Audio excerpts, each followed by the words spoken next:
something have to change. I have grandbabies in this school. I am invested.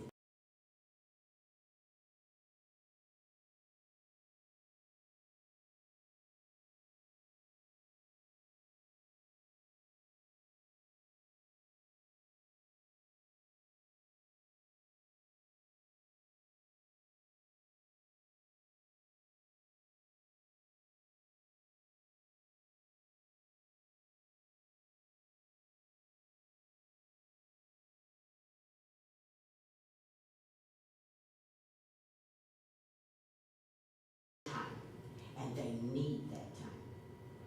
I invest and love BISD.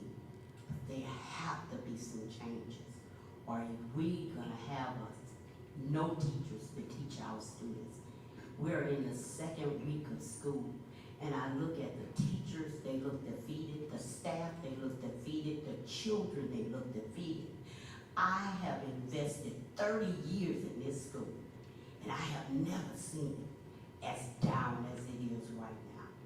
We have to do better. I expect each and every one of y'all to do better than what y'all doing right now. Thank you. Thank you. Andy Gerald.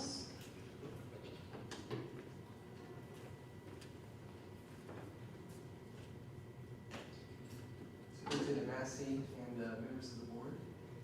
Well, look good in blue. My name is Andy Geralds. I'm the proud father of 3 students, 2 of which are BISD elementary students, and also the husband of a BISD elementary teacher. Our family is hopeful that BISD can achieve its mission of ensuring every student is known, supported, challenged, and prepared this school year and beyond. We recently enrolled our children in BISD after previously homeschooling them, and my wife, after working part-time for the district, has stepped into a full-time teaching position. At a time when other families and teachers have left the district, our family has decided to increase our commitment to BISD. Because I love this district and I love the city, I'm here to raise a serious concern regarding the K through 2nd grade curriculum. After just 3 days of instruction, my wife has encountered a curriculum containing numerous egregious errors. 2 days in a row, her lessons were completely missing their core texts. Demonstrations of learning, DOLs, have included incoherent questions and asked students about material and vocabulary that was never covered in the lesson. Notes for the teacher's instructions are often garbled and riddled with errors. Furthermore, last Friday, my wife left her school after 6 p.m. without access to the lessons she was supposed to teach the following Monday. This is unacceptable. Our students deserve better, and our teachers need stronger support to succeed. Superintendent Massey, I ask you if you would support our teachers by providing the resources they need. Specifically, developmentally appropriate, accurate curriculum delivered on time. That's what every student in BISD deserves. I know that every single one of you are sitting in the chair you're in now because you care about Beaumont. And I care about Beaumont as well. And I'm looking forward together, not just talking about student success, but seeing it become a reality together. Thank you for all that you guys do for our community. I'm looking forward to brighter days together with you guys. Thank you. Linda Gilmore.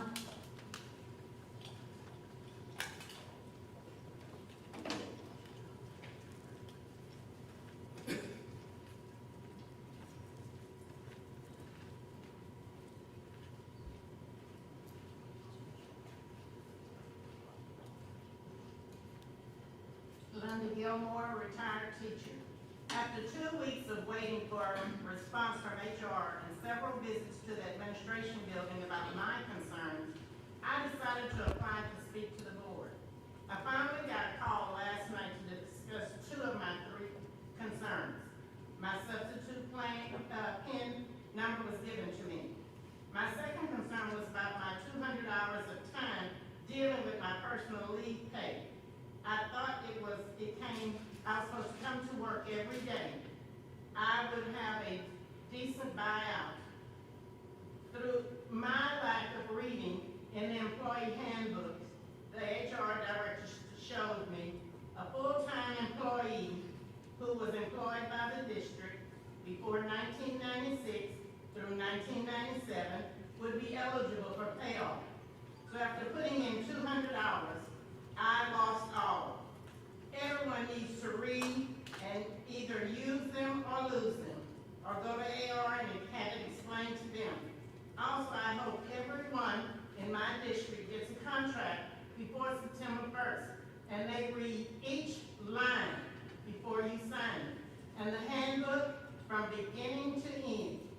The community meetings are good, but one mistake that is made having all questions before.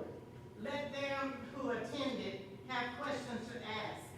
Also, have a video showing real school children in Beaumont being taught, and not like the ones on the video that look like actors.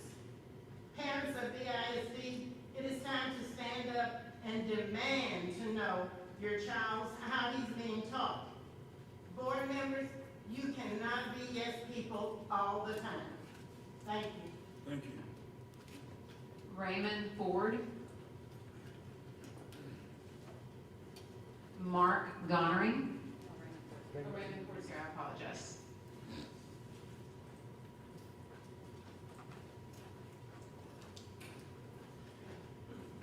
Good evening, Superintendent Massey, members of the board. I'm here tonight to simply plant a seed, and hopefully my schedule allows me to come back and water that seed every month. My name is Raymond Ford Jr., and I am the founder, president, and head coach of 409 Swim, a local 501c3 nonprofit competitive youth summer swim program. I'm respectfully asking the board and administration to consider allowing 409 Swim, along with other local youth organizations, the opportunity to rent BISD bus transportation for competitions outside of the Beaumont area. Our program has grown from 34 swimmers in 2024 to 57 in 2025 to 71 in 2026, and I expect the growth to continue. In our first 2 years, we competed primarily here in the Golden Triangle. This year, 52 of our 71 swimmers traveled to Rosenberg for the Taft Regional Swim Meet. I believe that number could have been higher if bus transportation had been available. Of those 52 swimmers, 15 qualified for the state Taft Swim Meet at Texas A&M University 2 weeks ago. In 2027, we're working toward competing in the Northwest Aquatic League, which will give our swimmers additional opportunities to compete in the Northeast, Houston, and Humboldt areas during May and June.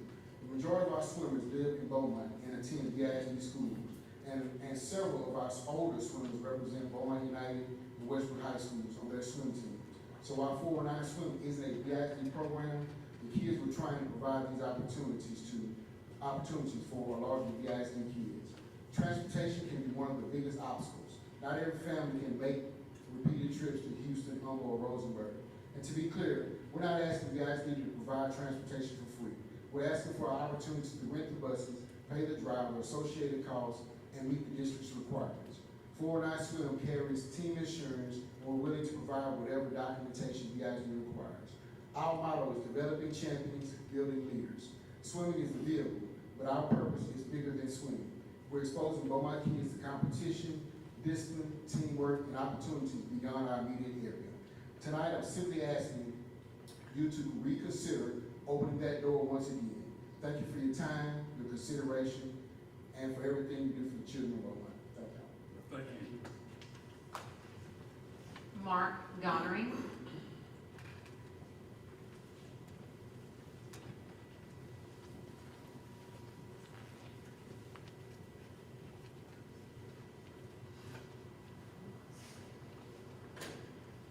Ladies and gentlemen, thank you for allowing me to speak with you tonight. My family and I moved to the district several years back. I have been working in the district as an attorney for over a decade. I was reticent to move to the district for a long time because Beaumont ISD frankly had a reputation that was not favorable. After talking with people in the district and learning more about the district, I came to realize that despite living in Barbers Hill, which is renowned for excellence, BISD had a better gifted and talented program here. The Pegasus program is fantastic. The STEM program is fantastic.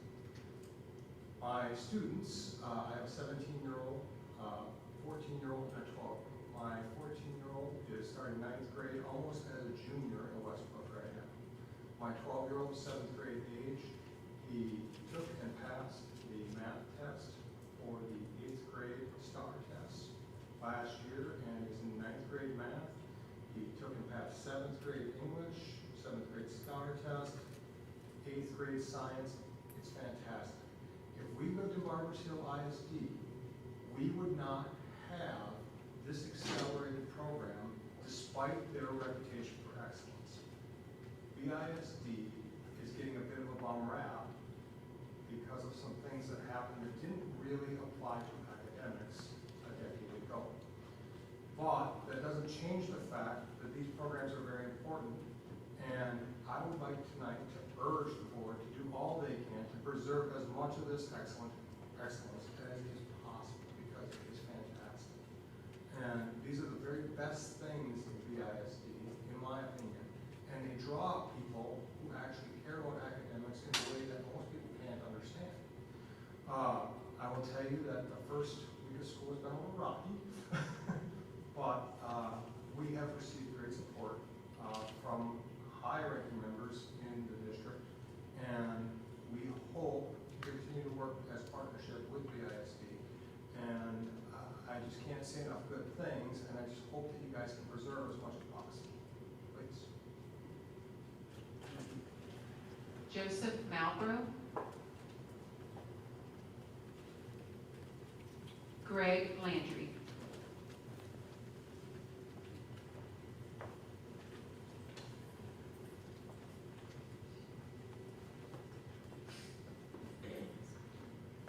Greg Landry, 5190 Tennyson.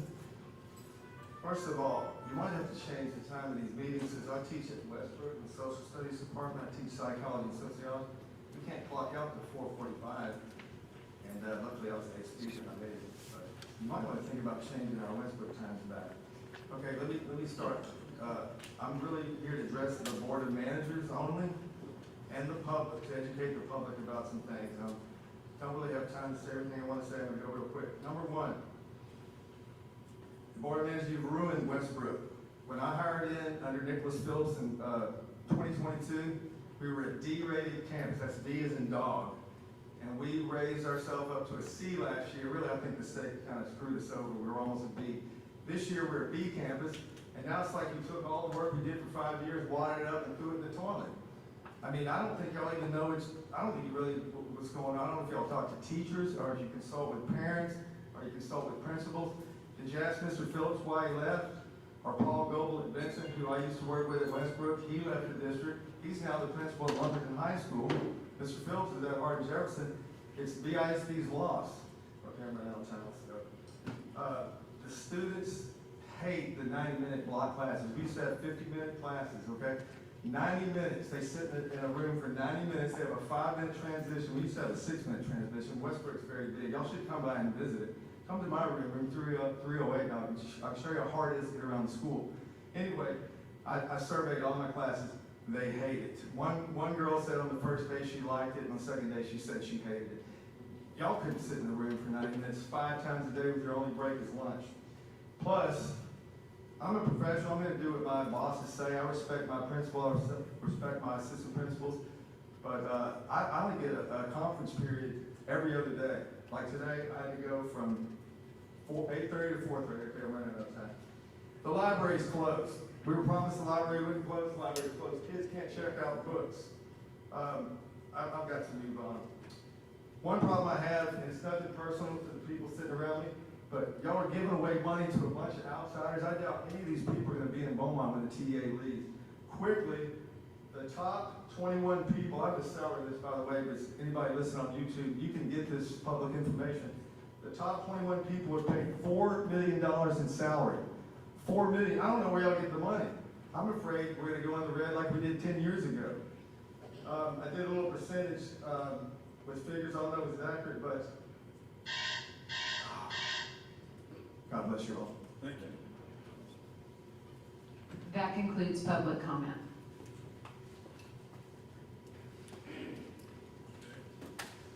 time, I'll turn it over to Superintendent Massey for her presentation.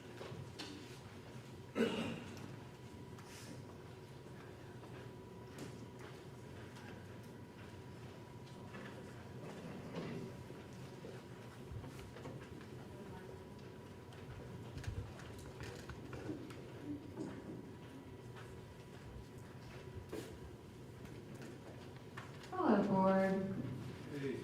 Good to see you tonight. We are going to address a few things in my presentation tonight. I want to just start, though, by reminding us of our vision and our mission. You've heard it a couple of times tonight, that every student will be known, supported, challenged, and prepared. That is part of the process of going through an intervention, and anytime change happens, it's very difficult. When we come in and communicate, coach, give feedback so that exceptional teaching is the norm, it is challenging, it is difficult, and yes, there are some teachers struggling to get through that. We hold leadership accountable, and we do expect measurable growth every single day. This is a process that's going to take time, and I hear the people communicating. The curriculum isn't perfect yet. We are slowly getting it there. We have 12 people working in the curriculum department. HISD had 125. And we're actually creating the same amount of curriculum as Houston because that's what's required. It's just we don't have all the resources, so yeah, there's some mistakes. We are fixing them as we go. We're doing our very best to provide the highest quality of instruction and resources for our teachers and students. So there will be some hiccups, which there have been, but I do want to say, no matter how much they're getting paid, this cabinet is killing it. They are working the most extended hours, and I'm not asking for this, but this cabinet and extended cabinet has put 12, 13, 14, 16 hours a day in for the last 4 weeks. And I would like to honor them and ask them to stand up, and I want to thank them for all the time and energy, especially these executive directors out. Would you guys please stand up? You guys are doing such a great job.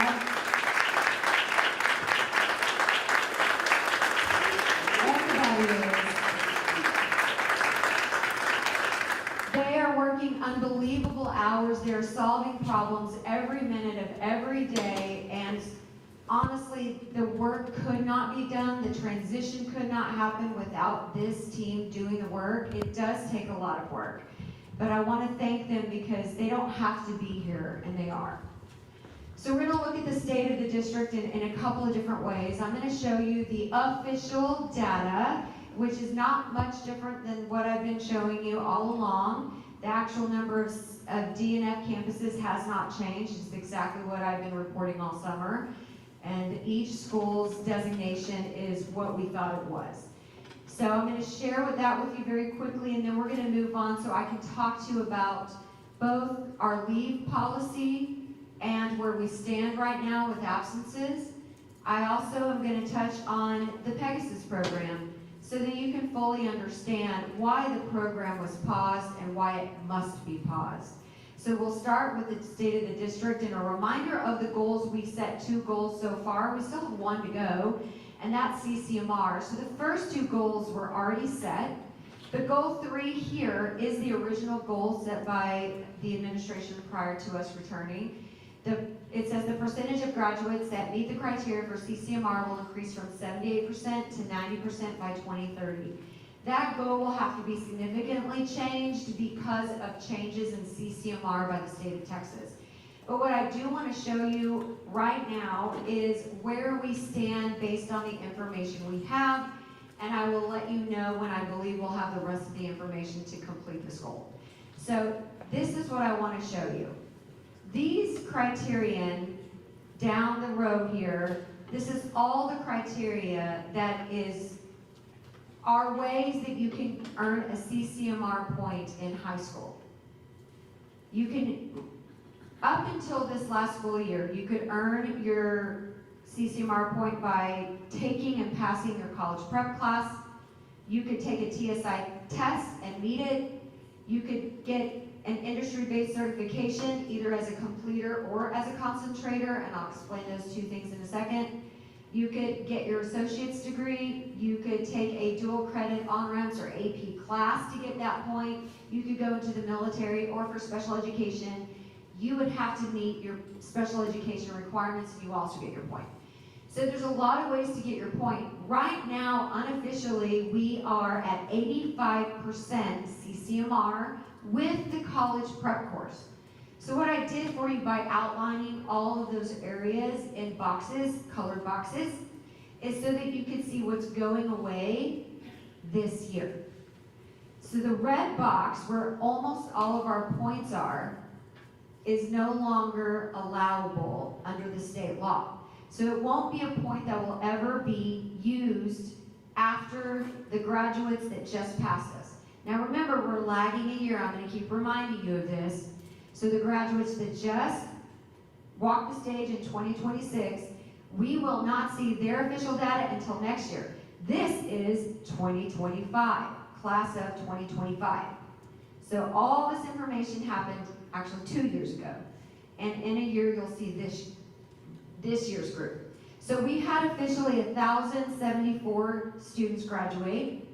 918 of them were able to get their CCMR points with the prep class. But I did want you to see that red box over to the side in the corner, that once that prep class is removed, this would actually have been our score, 28%. So even though the goal is set at 90, we can't possibly get there right now without that college prep class. I also want to remind you that next year, this time next year when we talk about this data, it will be out of our hands. It has already happened before I even got here. So that, we still have one more year of data coming in that is out of my control. And then the next year it's going to be even more challenging because the prep class will be gone. The year we just finished is the last year the prep class is allowed. Once that prep class is gone, you're going to look at about 28% or lower. So if you notice, one of the boxes is yellow. That's the IBC, the industry-based certification. Right now, we're sitting at 34%, but this is the data we're still waiting to what we call clean up. And that's because you have a completer or you have a concentrator. The completer means you actually got in as a freshman and you started down an industry-based pathway as a 9th grader. You completed your 9th grade course, then you completed your 10th grade course, you completed your 11th grade course, and your 12th grade course in the same pathway. If you got your completer, then you got your point. This year, if you got a concentrator, you also got your point. It means you may not even have started any pathway as a 9th grader, but you may have started as a 10th grader, or as a 10th grader, as a 9th grader, you started something, you didn't like it, so you switched it in 10th grade. If you did any kind of switch where you didn't finish all 4 years in the same pathway, it's called a concentrator. That's the number we're trying to actually separate right now, because the concentrator is being removed from the validation of points. And we have students right now who are on a pathway that have already missed the opportunity to be in a completer. So it's kind of like starting fresh with 9th grade and 10th grade to get them caught up to getting all 4 classes in the time frame that we have them. That is why we think that 34% will actually drop once we know the concentrator numbers compared to the completer numbers, which means the 28% will probably look more like 23 or 24% once we see the difference. So that's just kind of where we are in our CCMR. I believe I'll be able to talk you through a goal in the next month or two, and we should be able to approve that CCMR goal around October to November. Moving on, here is our official ratings for each school. You can see domain 1, 2A, 2B, and domain 3. You also see the overall actual rating for each school. We do have 1A and 1B this year. And congratulations to Westbrook for being a B. and then we have 3 schools that are Cs, and the rest are D and Fs. You do see 2 schools with asterisks beside them. Those schools are forced into a D and an F because if you, in the 4 areas of domain, 3 domains, but 4 areas, if you have 3 out of the 4 areas that hit a D or an F, it forces you into a D or an F category. So since Marshall has 3 Ds and a C, even though they would have scored a 73, they got a 69, it's forced because of the 3 Ds. And then for guess, it's forced to an F, it would have been a 61, but it's forced to an F because of the 3 Fs. So that's what those asterisks mean. This is showing you our trend from 2023 to 2024 to 2025 to 2026. And it also shows you the difference between 25 and 26, schools that went up in score and schools that went down.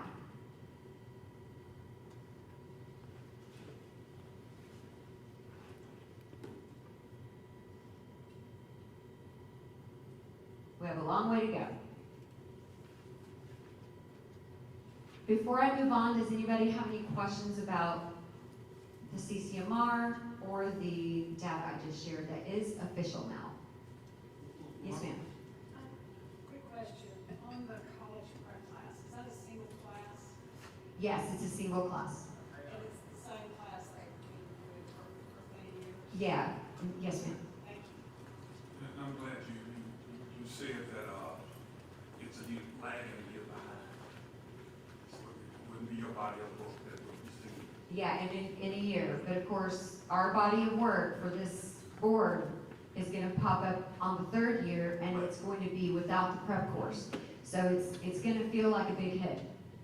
Thank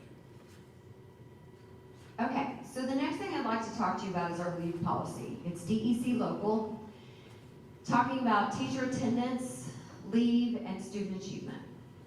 This is a really important piece for me because teachers are stressed, teachers are dealing with a transition and a new culture of accountability, which is absolutely necessary.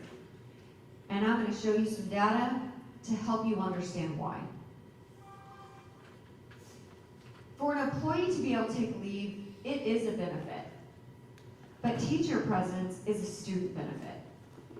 Both have to be used responsibly. Teachers deserve leave, and students deserve teachers in the classroom as often as possible. It is a job.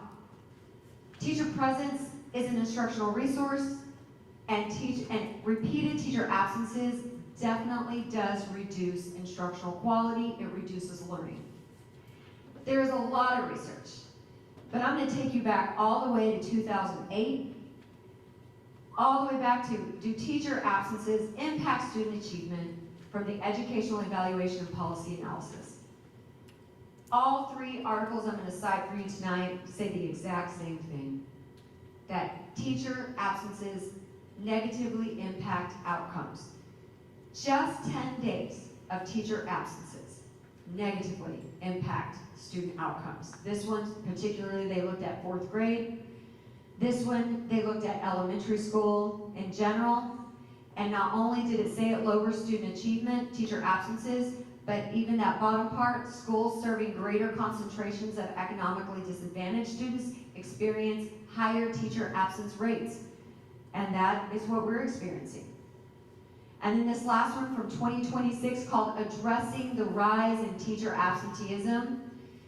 It is looking at, yes, teachers need leave, teachers need adequate time to go see a doctor, to be sick and recover from that illness, for sure. But it also shows how achievement is negatively impacted by teacher absenteeism. This is last year's results, and it's a lot, so let me just go through a couple of things. Right here at the very top, it says prior year's teachers.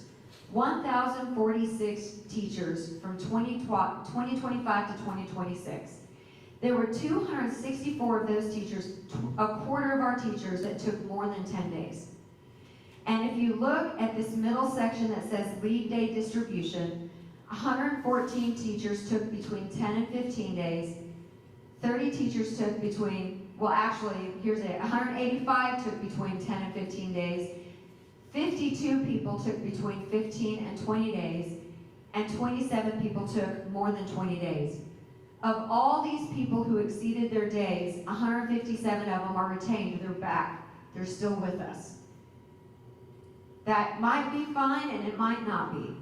Because when you look at teacher absences over the last year, that equaled 19,019 days where a student did not have a classroom teacher in front of them. 19,019 total days of teacher absences last year. That's 133,133 hours of instruction missed. That's approximately 18 days off per teacher. And not even including vacancies that substitutes had to sit in for long term, we paid over $1.3 million in substitute pay in addition to paying the teachers who were taking days off. When you look at the leave policy for BISD, and I'm going to ask you to vote on an additional part to the policy tonight. Right now, employees get 5 state days, 5 local days. We're going to ask you to approve them being able to use 5 accumulated days per year. So that's up to 15 days per year that they get legally outside of protected leave, which is like FMLA, which would be an additional amount of days off. Already, this would be more days than every bit of the research suggests would impact student outcomes negatively. But I want to go to the next step. I'd like to show you every day off that the teacher has this year, already, without taking a single day off.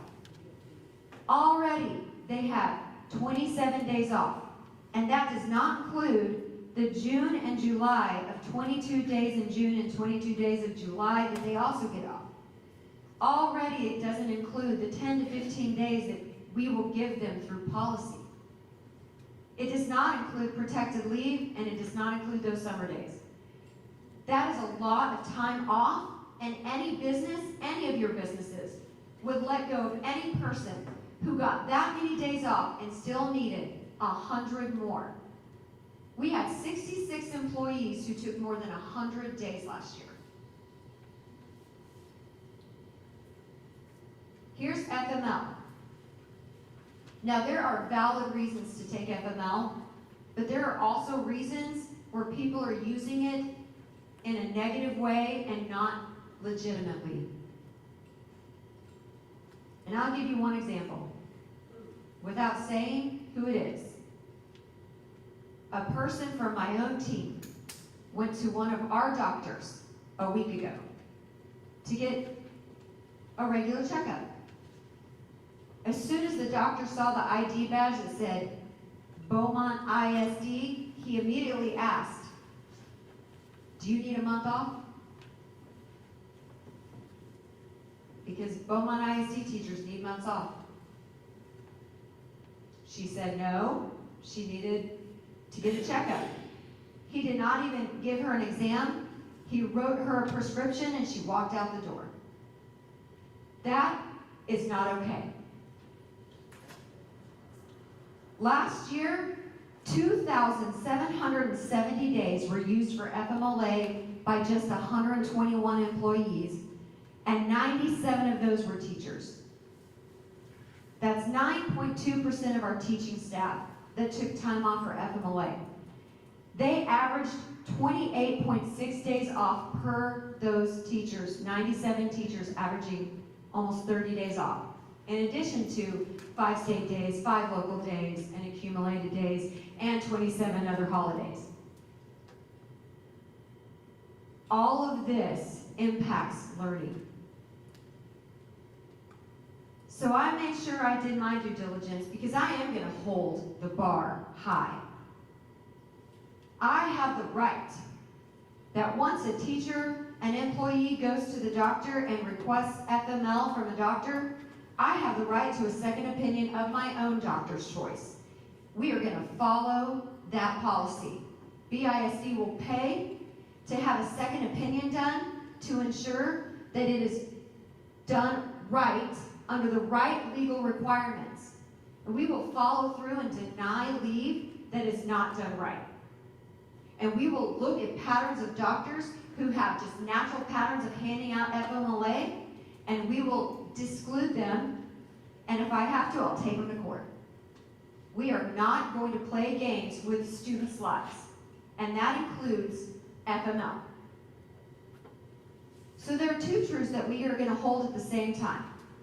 Protected leave must be respected. Yes, absolutely. There are a lot of people who legitimately need it, and we want them to have that.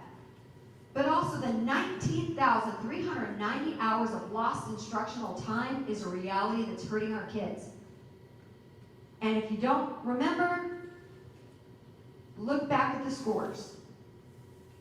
But I want you to know where we are right now as of the first 7 days of school. Already 110 teachers have put in absences. And already 3,417 students have been absent from the first 7 days of school. This isn't no-shows. This is after they've shown up and now they're absent. I don't know how we're supposed to fix this problem if teachers don't show up for school and if students don't show up for school.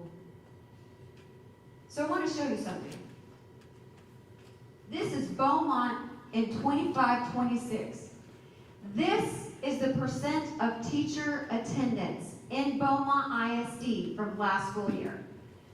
Amazingly, it's almost identical to our state student attendance numbers. We are at 89% in student attendance. And how interesting that our teacher attendance is exactly the same. I don't know how we expect students to show up when we don't even have teachers showing up. So I decided to do some legwork just today, and I called the Deputy Superintendent of Houston because I wanted to know if this number is good or not, or if it's adequate, is it normal? I wanted to know, how do we compare with Houston? So here we go. I want to remind you, in this intervention, and yes, it was difficult for teachers the first year, we lost a lot of them that couldn't get through the transformation. We had a lot of hiccups as we were going through that transformation, and it was difficult. And just as a reminder, in 2023, when Houston started out, they had 121 DNF schools and they had 97 A and B schools. In 2026, going into their fourth year, finishing their third year, they have 13 DNF schools and they have 205 A and B schools. So yes, an intervention is hard.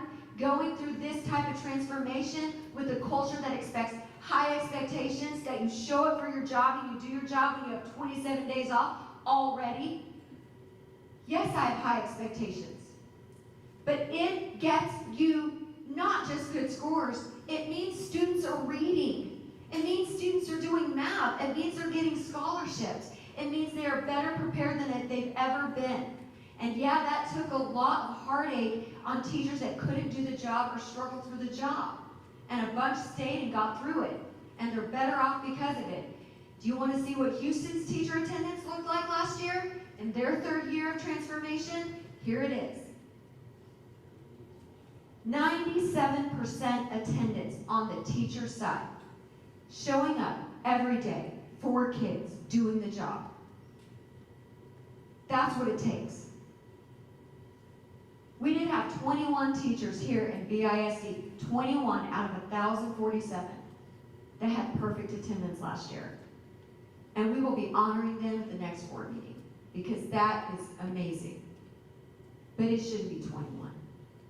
It should be at least 221 that had perfect attendance. It's not required.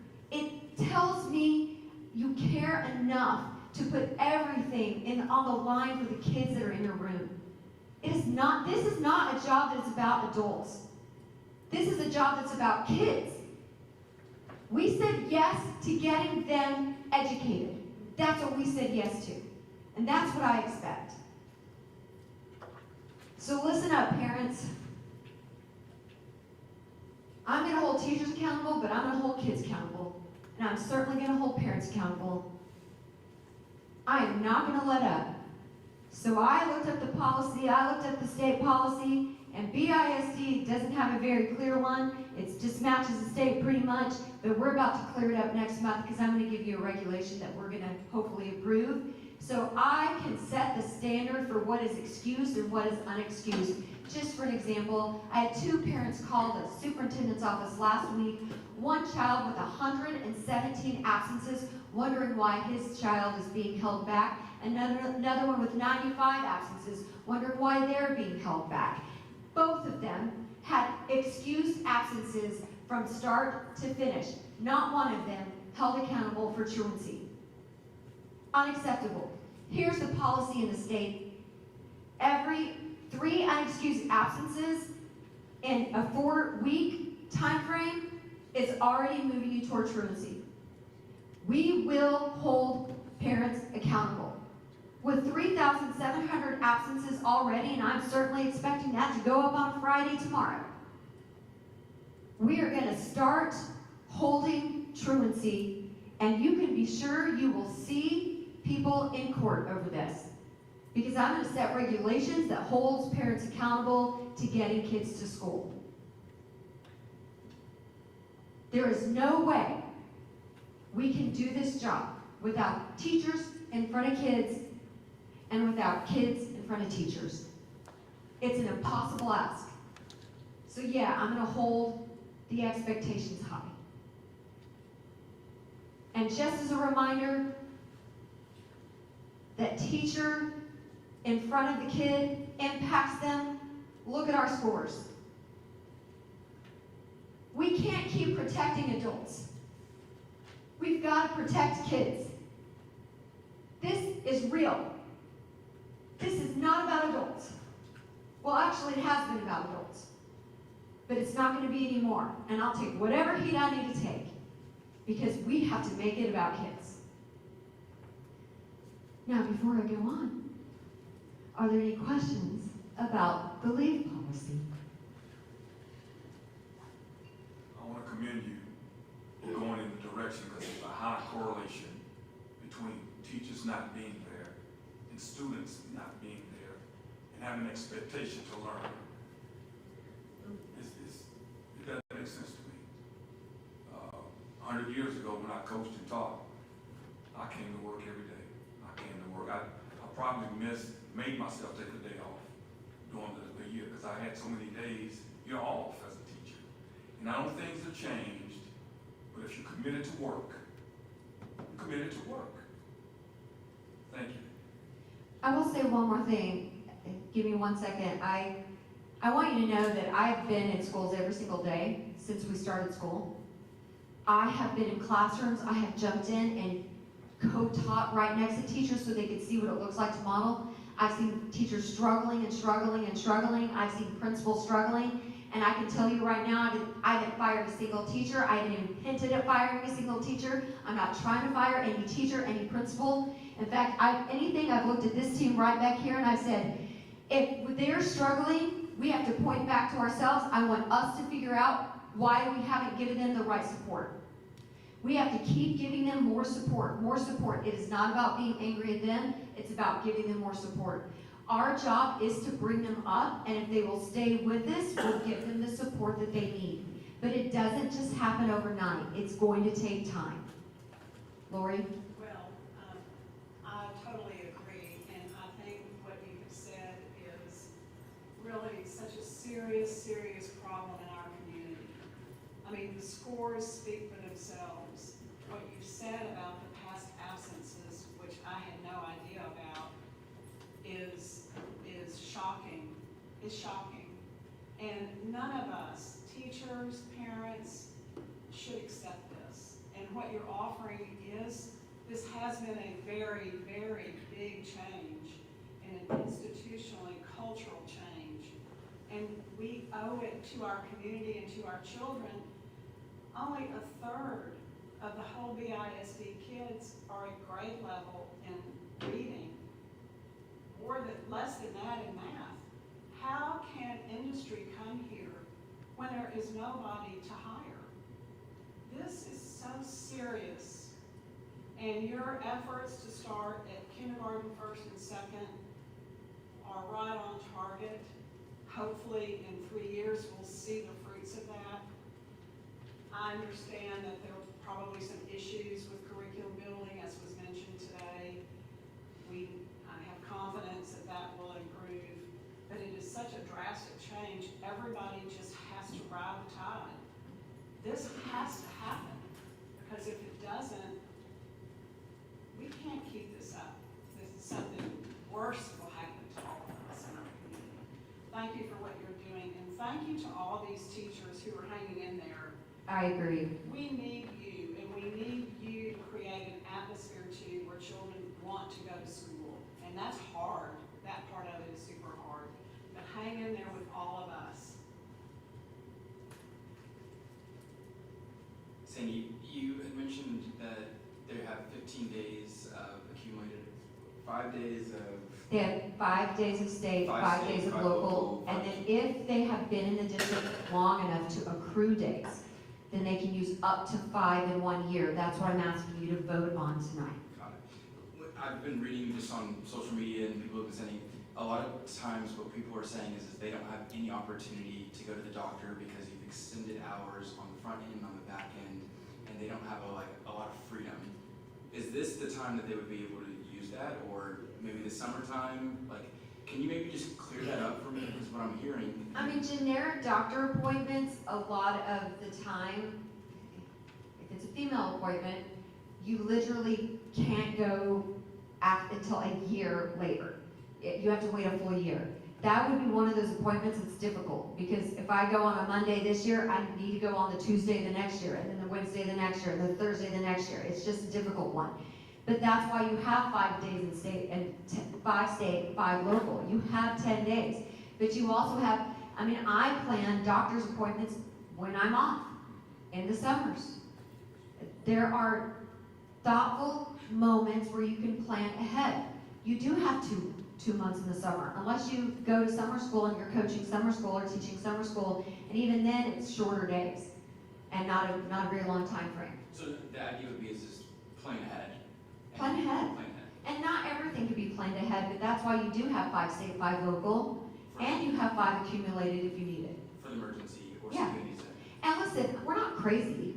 If a teacher winds up with cancer and goes on FML, we're not looking to hurt that person or get rid of them. I mean, we are trying to make the people who honestly are using FML for the right reasons, they need time off for the right reasons.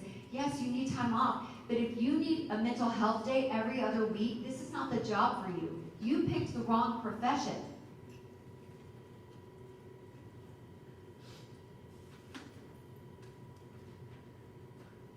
Okay, I've got one more section to go over with you, and then if you have any more questions, feel free.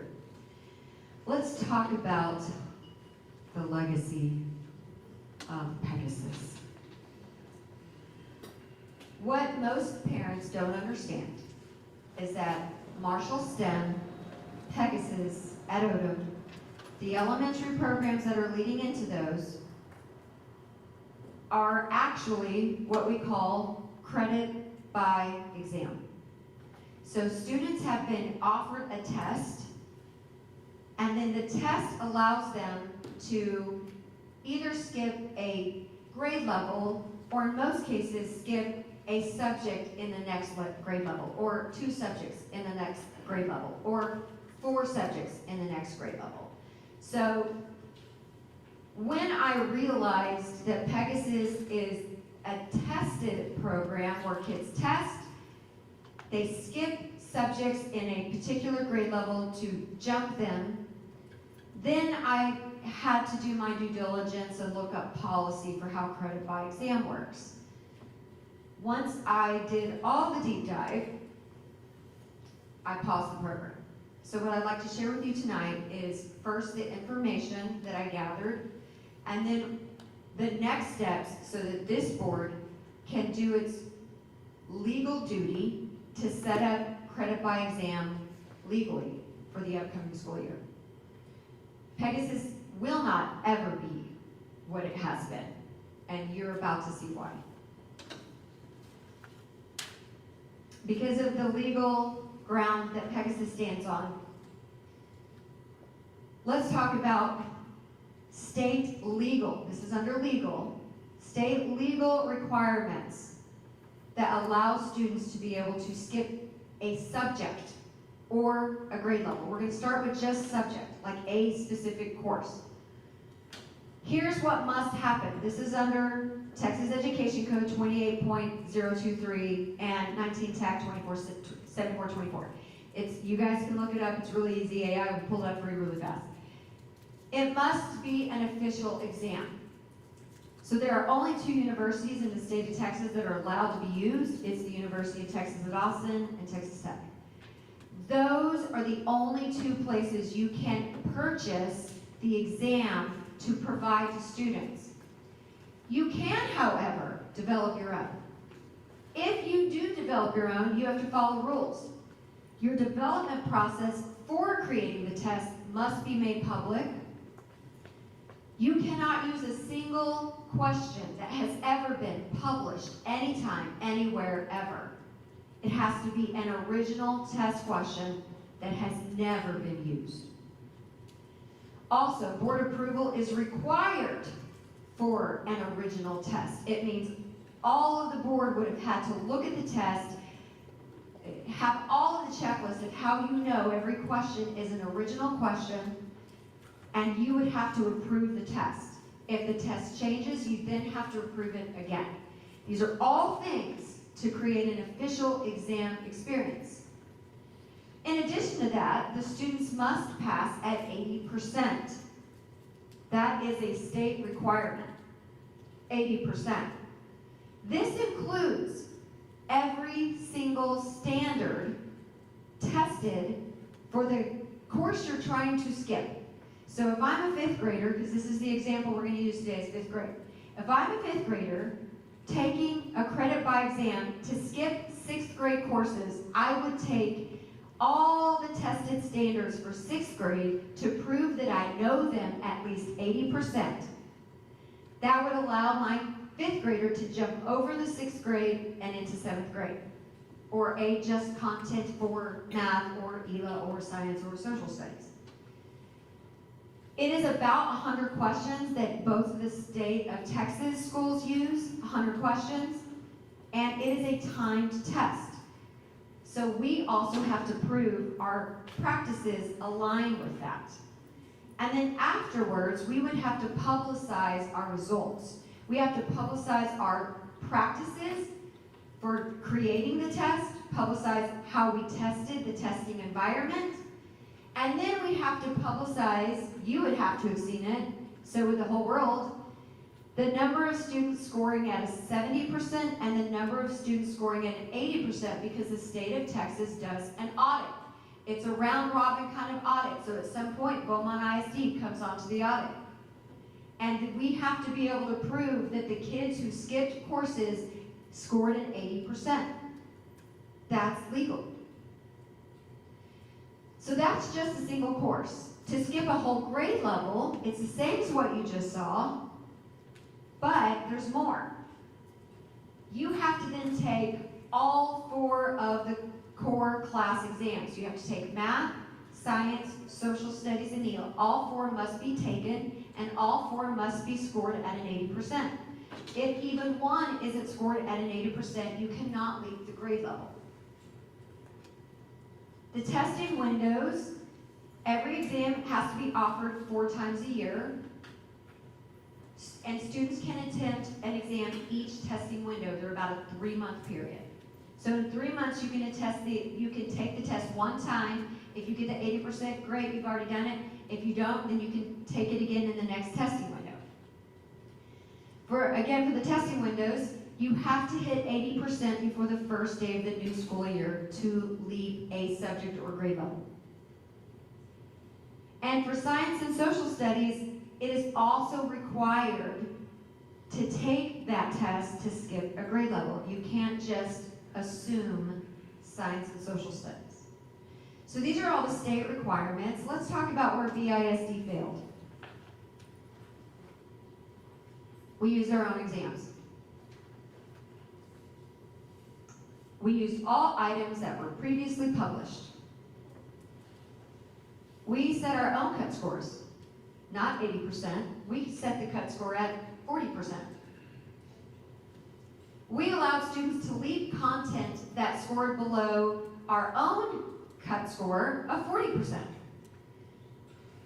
We promoted students to take upper level grade science and social studies who never even took a CBE for science and social studies. On the approval part, the board did not approve any CBE exams that were written by BISD.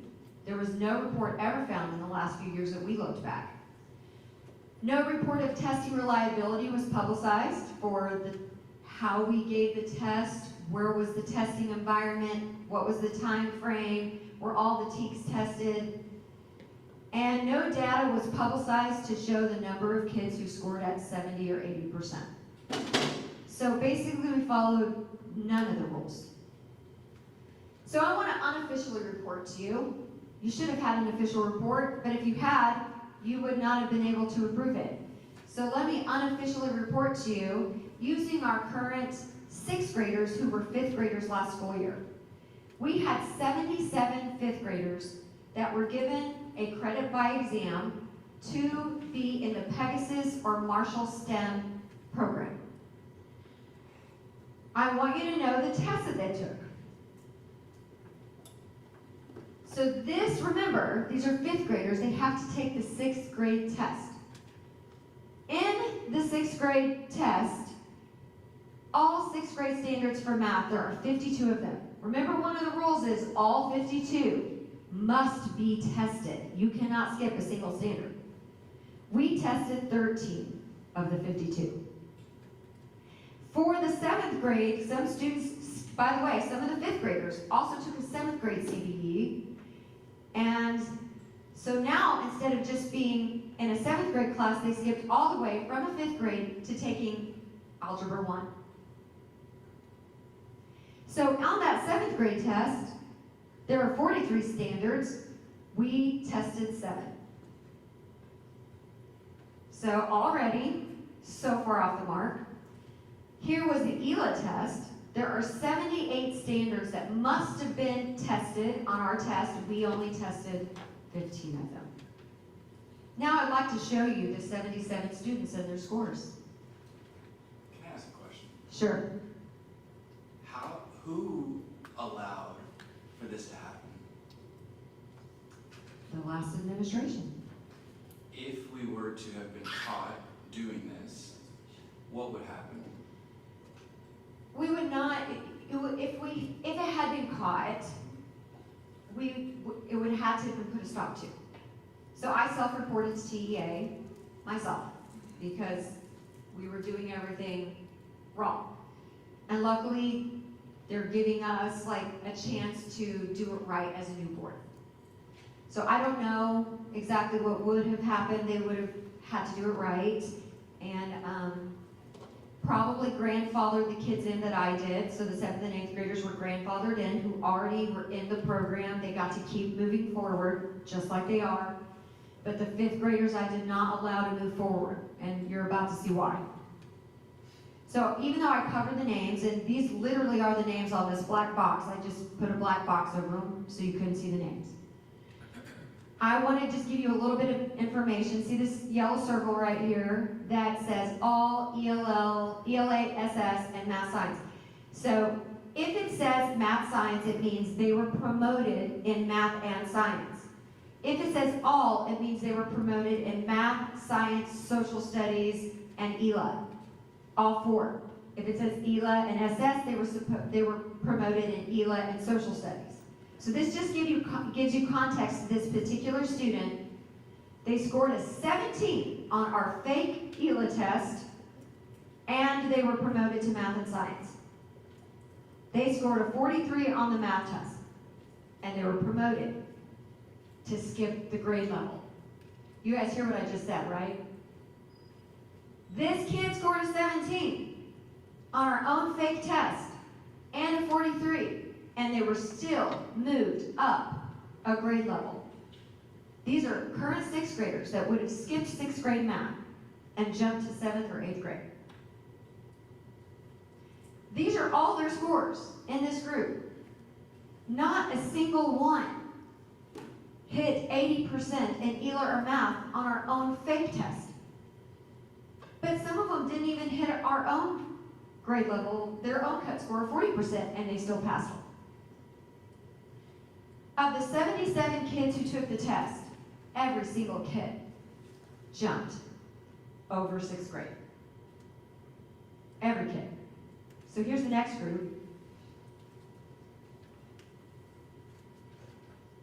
0 BISD 5th graders in this group hit the required 80% in ELA or math, and none of the tests were taken for science or social studies. They passed them in science and social studies because they took a math or ELA test, not because they took a social studies or science test. Here's the next group.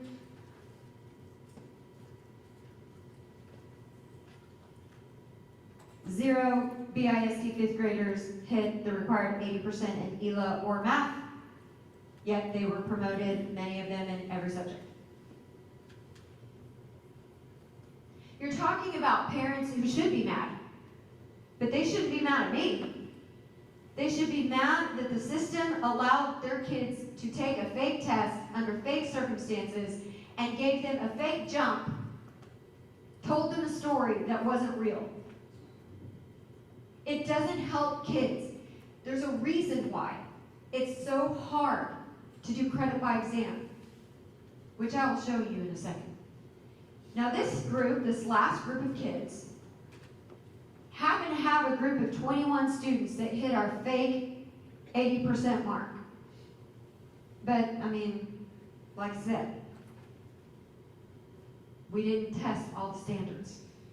We used published items. None of it was reliable, none of it was accurate, none of it was legal. And of course, not a single student hit our own test at 80% in math, but yet many, almost all of them, were moved forward in math. Now, what I'd like to show you is the legitimate official reporting that the University of Texas reports.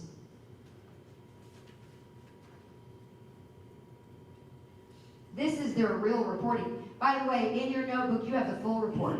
In one of your tabs, it is the full report. I am going to show you the 5th grade results from the University of Texas, and I would like to remind you of something.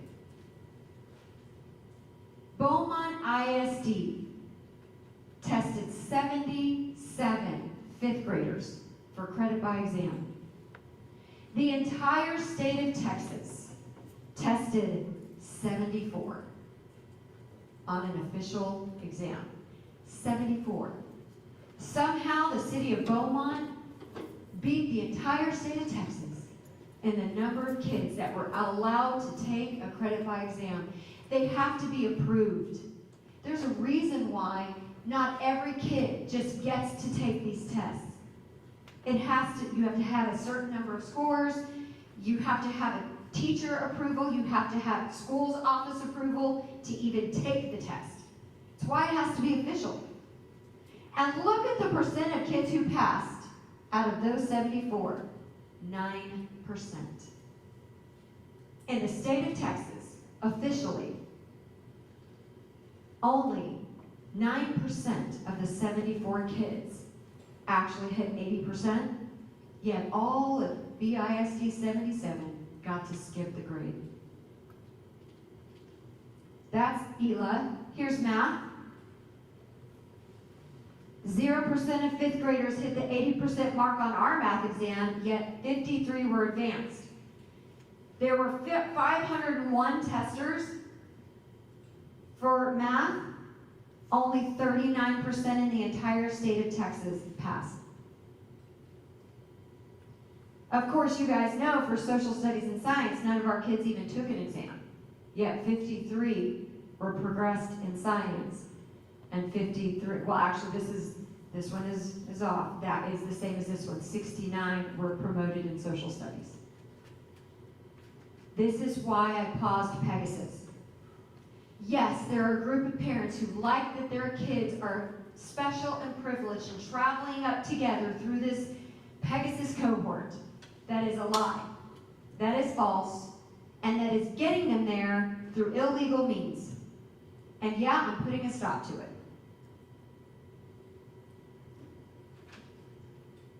Every kid deserves high quality instruction. Every kid deserves to progress. But we also deserve to do it the right way. So next steps for us, my team, is going to bring to you our policy that we would like to put in place for credit by exam that follows the law. By the way, BISD has a policy. It is exactly under our perfect policy. It matches the state of law, the state of Texas law perfectly. There's nothing that doesn't match it. We just didn't follow it. So it's already in policy perfectly. What we're going to do is make sure you know which exam group we're going to use, and then we're going to ask you to approve the process so that we can open the testing window, which starts in January. And that way, any student who actually wants to take a real credit by exam in a legitimate legal way can do that. Only it will be very unlikely that 77 kids in one grade level get to be passed up all at one time, like we did here. Which actually doesn't help, it widens the gap. It's called Domain 3, which most of our schools bombed on. Domain 3 is the separation between your highest performing population and your lowest performing population. So all we did was widen that gap by taking all the kids who we think are the smartest kids and putting them in cohorts together, letting them progress past grade levels, and now all the sixth graders that are left are your lowest performing kids. It widens the gap. So yes, privileged kids get more. But the kids who really need attention get less. And every kid needs the right attention. But we'll do it legally. Any questions about the Pegasus, Marshall STEM, credit by exam? Question. So the kids that went through Pegasus, how did they do in their, with skipping a grade? There is no data. The state does not require any data from credit by exam. They do not. But I mean, as students, once they enter the Pegasus program, do they take? It is STAR varied. It is varied. I've heard many anecdotal reports from parents. Some parents, like the one you heard tonight, their kids do very well. Most likely they would have done well no matter what. And then there are kids that are also in the same social status that parents have told me their kids cannot make it through college, that they're struggling greatly, and they wonder if it had to do with the fact that they skipped way too many foundational concepts. Yeah. Well, that's what my kids told me too. They went through Westbrook, they were top of their class, they made great scores on their ACT and SAT class, they got into great colleges. But they were in school with other kids from public schools, and those kids knew more than they did. And it just makes the parent wonder, and you don't really know that until you're in the college arena. Before then, we all think our kids are great and the smartest in the world, of course, we all do, we love our children. Of course. But the reality is, as you said, and it's disservice to the child. If they graduate and they think, and even from middle school, I'm an A student, and then you get into Westbrook and there's more rigor, and all of a sudden you realize I was shortchanged. And kids know that. They do. Any other comments or questions? I hope you understand now why I did shut the Pegasus program down until we get it legal. It's just, when you'll only honestly have 2 or 3 kids that can pass this test, a true credit by exam. It's not going to be full cohorts. It's just not possible. I just want to thank you for going through that tonight. I know when this was announced, I know we're moving very, very fast in general, trying to right-size some things. And so when this was announced, I think it took a lot of people by surprise. But this, from my perspective, is a way for us to show, although not a great answer, not a great solution to a perceived benefit shows that we're attempting to do the right things, and we're attempting to right size this in a way that makes sense, is legal, and is fair to kids, and provides a benefit in the long term with maybe some short-term things. But I just think that, I just want to thank you for going through this and explaining this in a more broad way. I know you've done a lot of that since the decision was made, that this is really, really helpful, so I appreciate it. Any other? I certainly agree with that. It's a tough call, and I appreciate you making it. Thank you, Dan.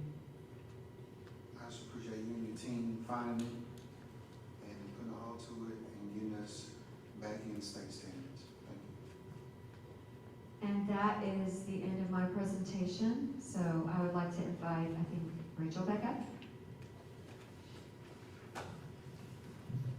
Hello, everyone. I am so excited to present to you the answer to a question we were asked by Superintendent Massey, which was, what would happen if we provided the most support to the students most in need? And so we are asking for you to approve the naming of the Elevate Learning Center, which was once the Austin Innovation Center. This is a district-wide learning and resource center designed to bring services and support together for students, families, educators, and our community. So what is housed here? What will this look like?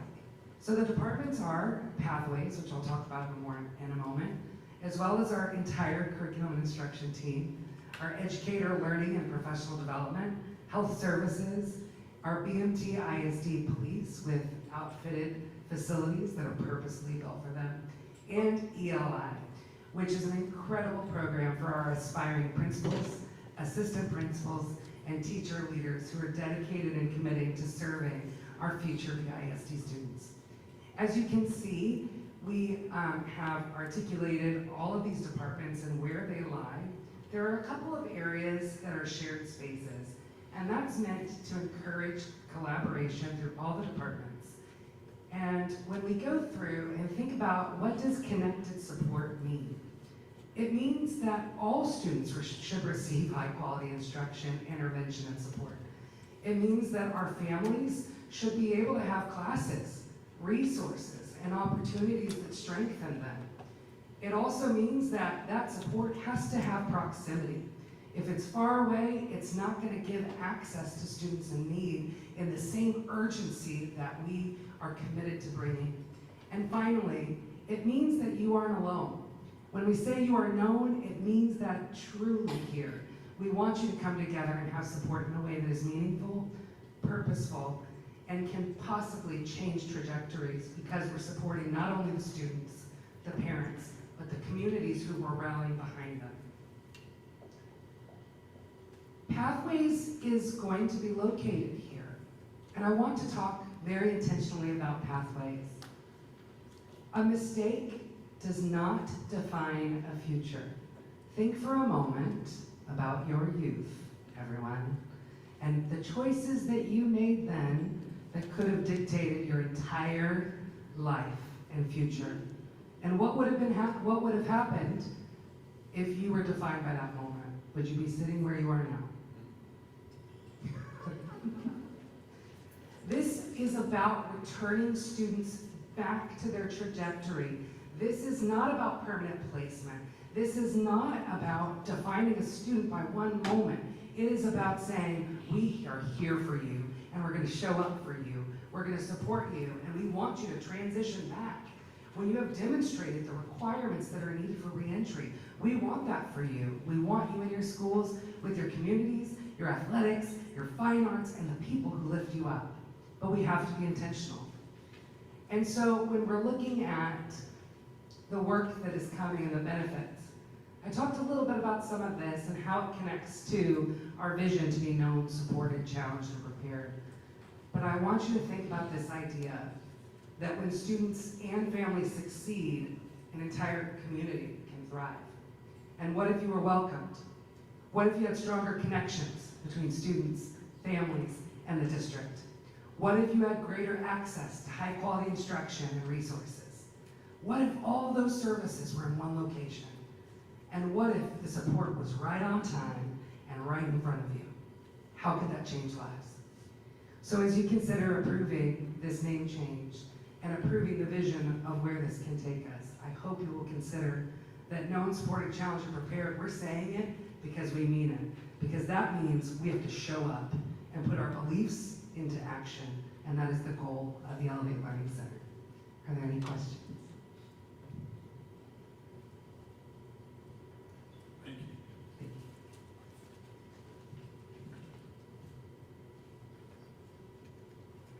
Thank you. Okay, now we are ready for the consent agenda. Before we approve, does any board member wish to remove any item from the consent agenda for separate consideration? Yes, I would like to, remove number 4, the proposed policy revision to board policy, local policy over student discipline. Need to pull that out. Is there a motion to approve? Anyone else want to remove anything from consent? Okay, is there a motion to approve the consent agenda excluding item number 4?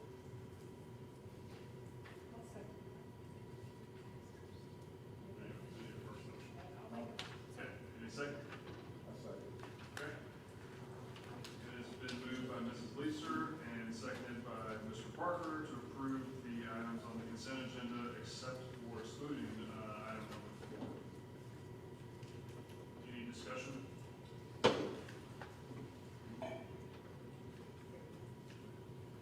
Okay, all in favor?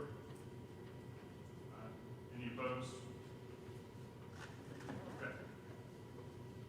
Okay, so since motion or item number 4 has been removed from the consent agenda, I need a motion to approve item number 4, or a motion to vote on item number 4 in general as it's come out of the consent agenda. Is there any discussion on item number 4? Yes, the discussion is this. I think that corporal punishment should remain a part of our board policy. I think it's an effective deterrent to kids, especially now. And I'd like to see it remain with the ISD. Because number 1, a parent can opt out.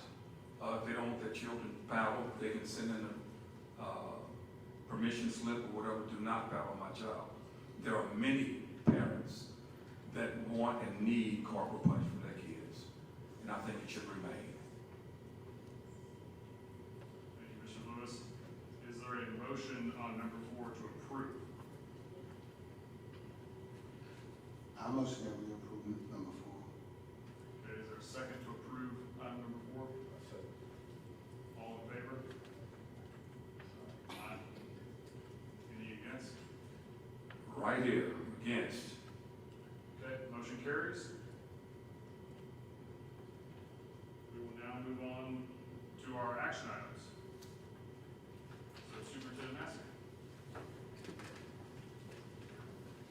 The administration recommends the board approve the interlocal memorandum of understanding with Jefferson County Juvenile Justice Board.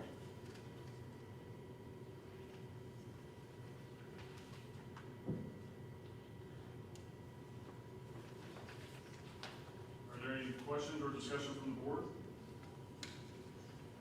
Good evening, Board President, Board Trustees, Superintendent Massey.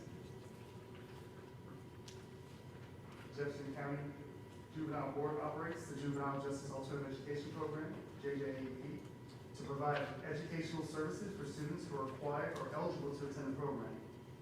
The proposed MOU establishes the responsibilities of Beaumont ISD and the Juvenile Board of Student Placement, funding, instruction, special education services, transportation, and other requirements for the 26-27 school year.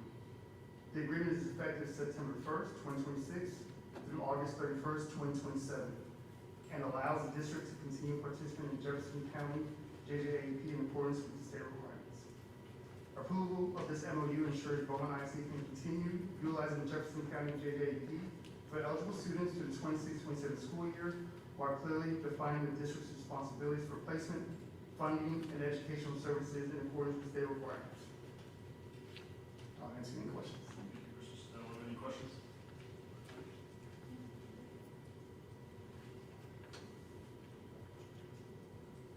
I move to approve the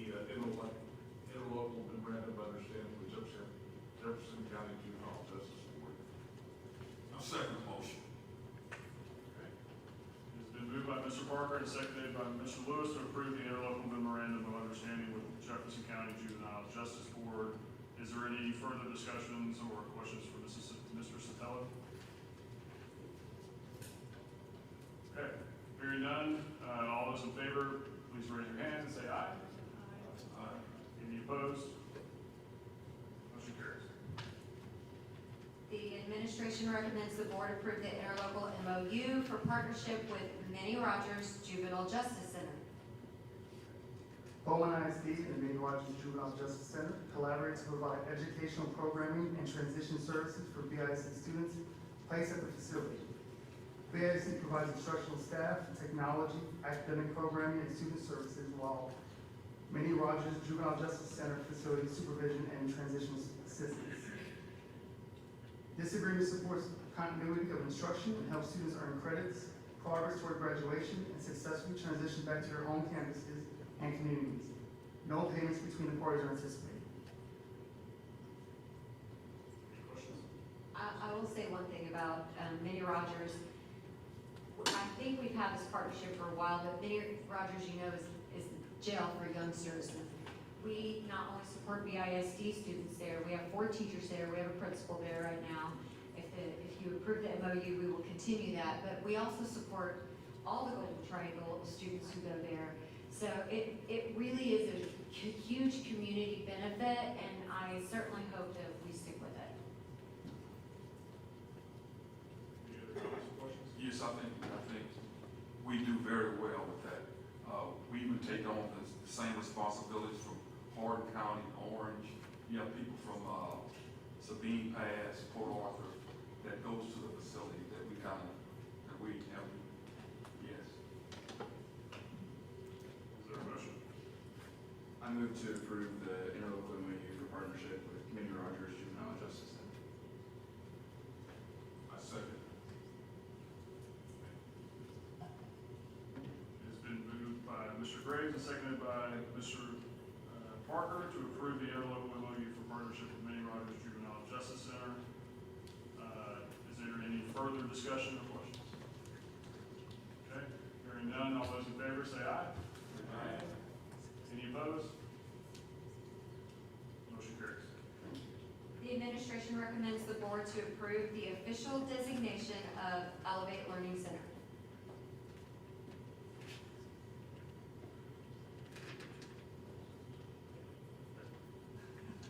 Are there any questions? You already saw the presentation. Is there a motion?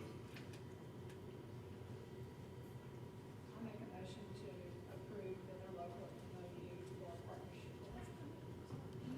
for the approval for Elevate. I second the motion. Okay, it has been moved by Mrs. Leeser and seconded by Mr. Lewis to approve the original designation of the official designation of Elevate Learning Center. All those in favor, please raise your hand and signify aye. Aye. Any opposed? Motion carries.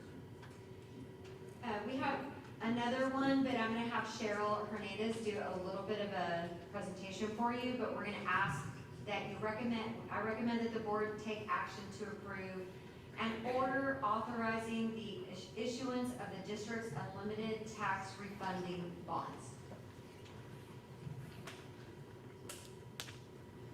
Good evening. So we're going to be asking the board to approve the bond order authorizing the issuance of unlimited tax refunding bonds. But before we begin, I'd like to recognize 2 of our professional partners who are here with us this evening. We have Lewis Wilkes, he's the Managing Director of U.S. Capital Wealth. He is our financial advisor for the school district. And we also have Lance Fox, he's with Creighton Fox, Johnson & Mills, and he is our bond attorney. And they've been instrumental in helping us evaluate and structure this refunding transaction. And they're available to assist with any questions because just in case you ask something that I don't know, I've brought them here. So, just to give you a little history, as you can see from the slide, the district has been very aggressive in paying down the debt. And since 2015, Our defeasance strategy has saved taxpayers more than $32.5 million in future interest costs and reduced future principal payments by more than $83 million. So one simple way to think about this is like paying extra towards your mortgage instead of waiting and making principal payments as they come due. We are using available funds to accelerate those payments and reduce our outstanding debt sooner. So historically, this has been very effective strategy for our district and especially for our taxpayers.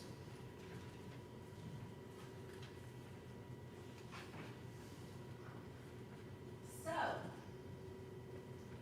we talked just a moment about defeasing debt, but we're asking you to approve a refunding.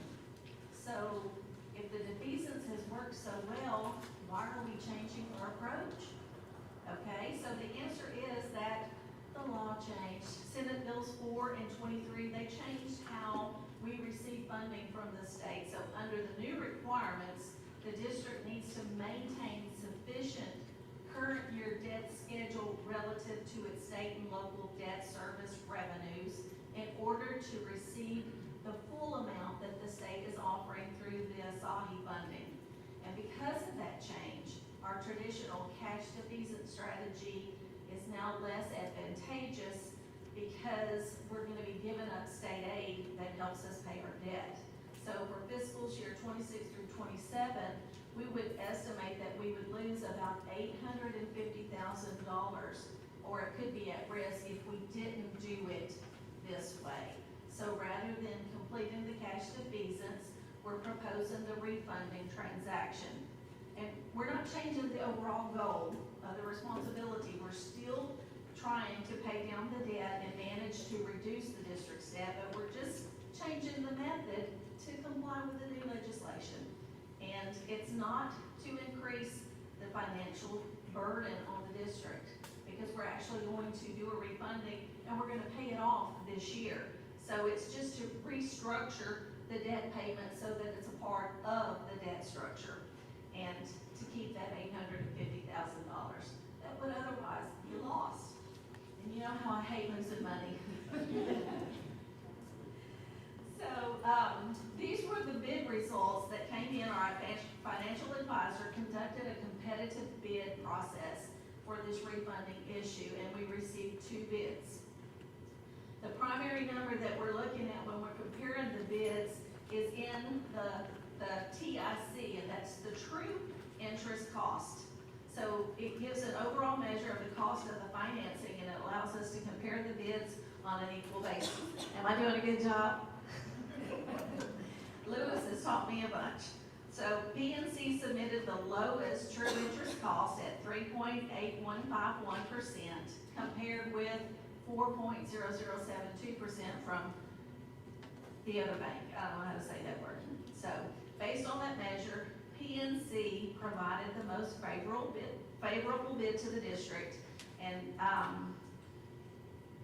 it wasn't hard to choose which one we were going to go with.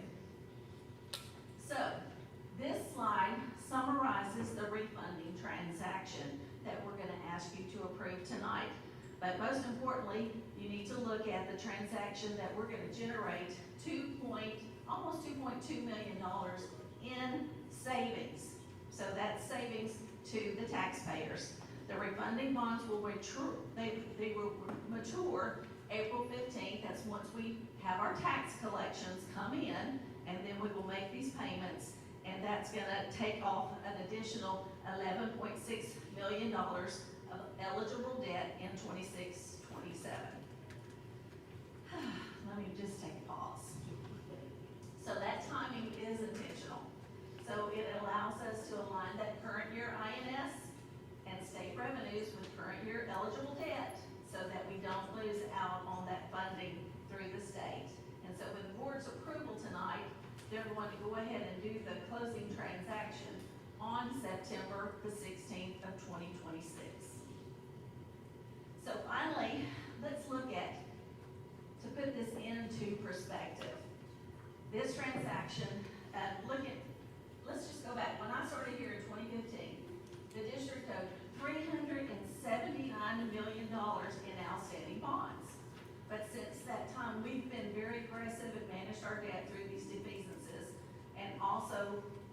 made our annual debt payments on time, and as of June 30th, 2026, we owe $153.2 million, or close to $153.3 million.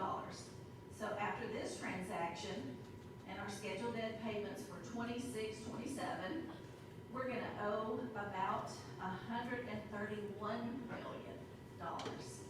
So that represents about $248 million, or a 65% reduction in our outstanding principal. So tonight's refunding allows us to continue that commitment to responsible debt management while adapting our strategy to the new state funding requirements.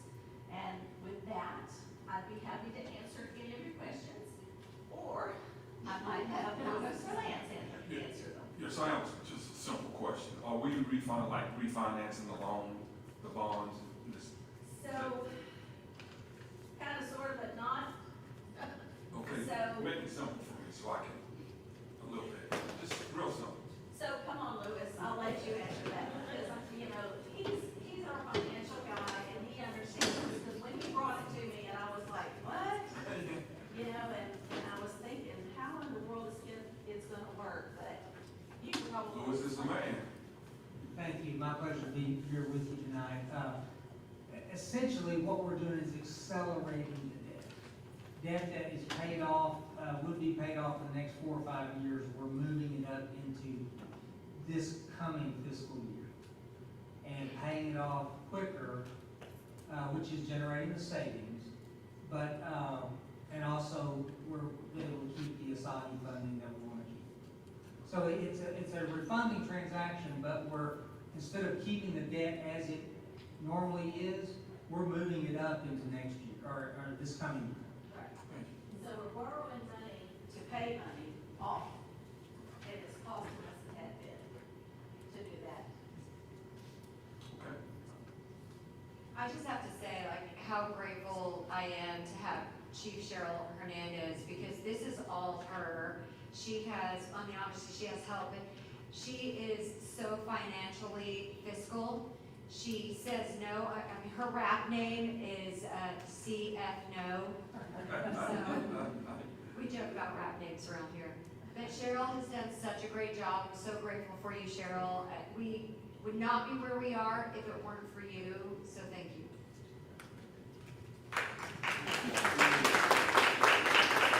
Anyone have any other questions?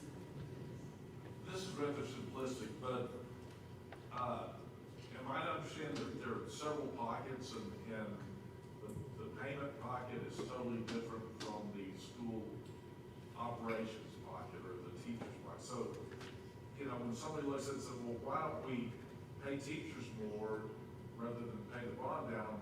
Those dollars aren't, we would be against state law if we tried to pull a dollar from this hand to this hand. Is that kind of how it works? Yes, and I'm so glad that you brought that up. That is a very, very good question. We actually will be asking the board to adopt the tax rate in September. So when I'm saying you're adopting the tax rate, you're actually adopting two tax rates: the maintenance and operations tax rate and the interest and sinking tax rate. This is covered by the debt service tax rate. So we issued bonds, which gives us the authority to levy a tax to only pay down debt. That's the only thing that it can be used for. The other side can be used for operations in the district. And they don't meet together. We are actually, we keep money separate. We have two bank accounts because they can't be commingled, because it's only for debt. So thank you so much for bringing that up. Any other questions? Any discussion? Is there a motion? I move to approve, also Cheryl, great job, seriously. I move to approve an order of the authorize of issuance, I'm not sure if I said it right, and the district's unlimited tax refunding bonds. I second. It's been moved by Mr. Graves and seconded by Mr. Parker to approve an order authorizing the issuance of a district's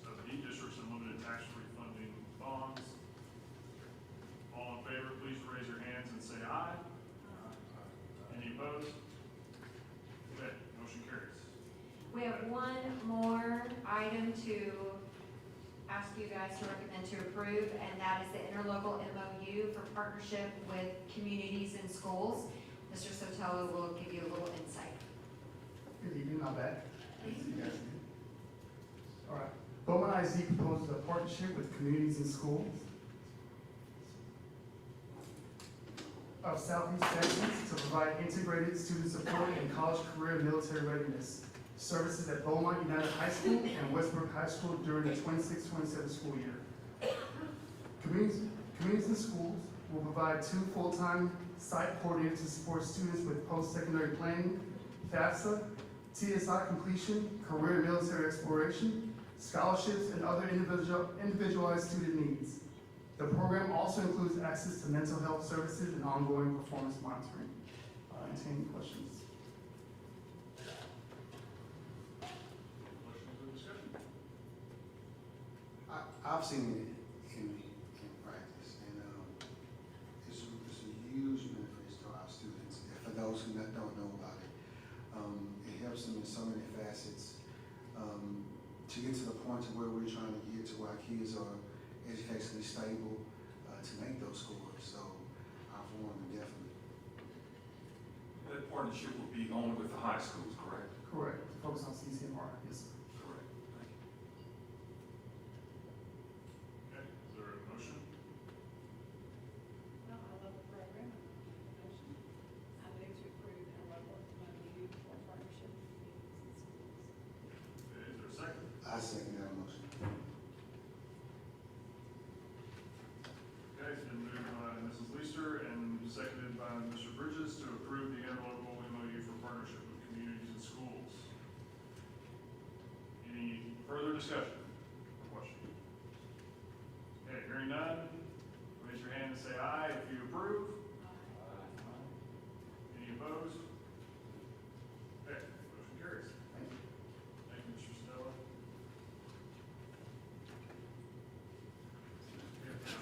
Welcome, Mrs. Monica Barnes, our Lone Star Governance Coach, who will lead us through the time use tracker and quarterly evaluation. Monica, I will turn it over to you. Thank you so much, Board President Wheeler. Good evening, Superintendent Maxey and members of the board. I am excited to be sitting here or standing here with you all today.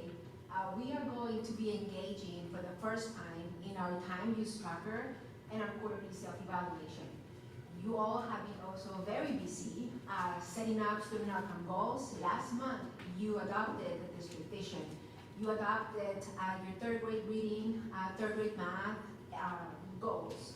And thank you, Superintendent Massey, for that report today. Like goal 3, your CCMR goal, we brought up to you by September, October. So continuing to move forward. We're gonna start with our time use tracker today. And again, this is the first time we do this. From this point forward, we're going to be self-evaluating on how we are investing our time during these board meetings. So just to get us started, I just have a question for you to reflect on. You all have been receiving a lot of professional development. We've been learning about best practices when it comes to governance. So when we previously discussed this time use tracker, what stood out to you? Who will go ahead and unmute and share? You know, when we were talking about keeping track of time, what stood out to you as you go back and reflect on that? When you were drilling us like a sergeant, what was standing out is that we need to stay within the time of student outcomes. That's why we're here. Majority of our time, at least 50% of the time, needs to be student outcomes oriented. Yeah, effective boards invest at least 50% of their time focused on student outcomes during these public meetings. Thank you, Mr. Lewis, for going first. Who would like to go next? What else do we remember? What else stood out?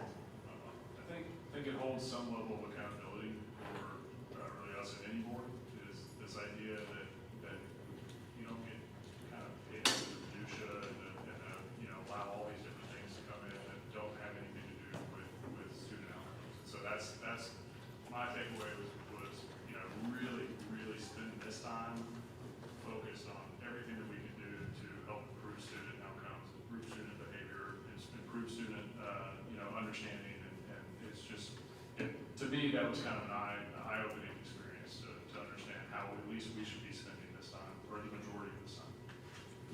the board sets the culture for the rest of the organization.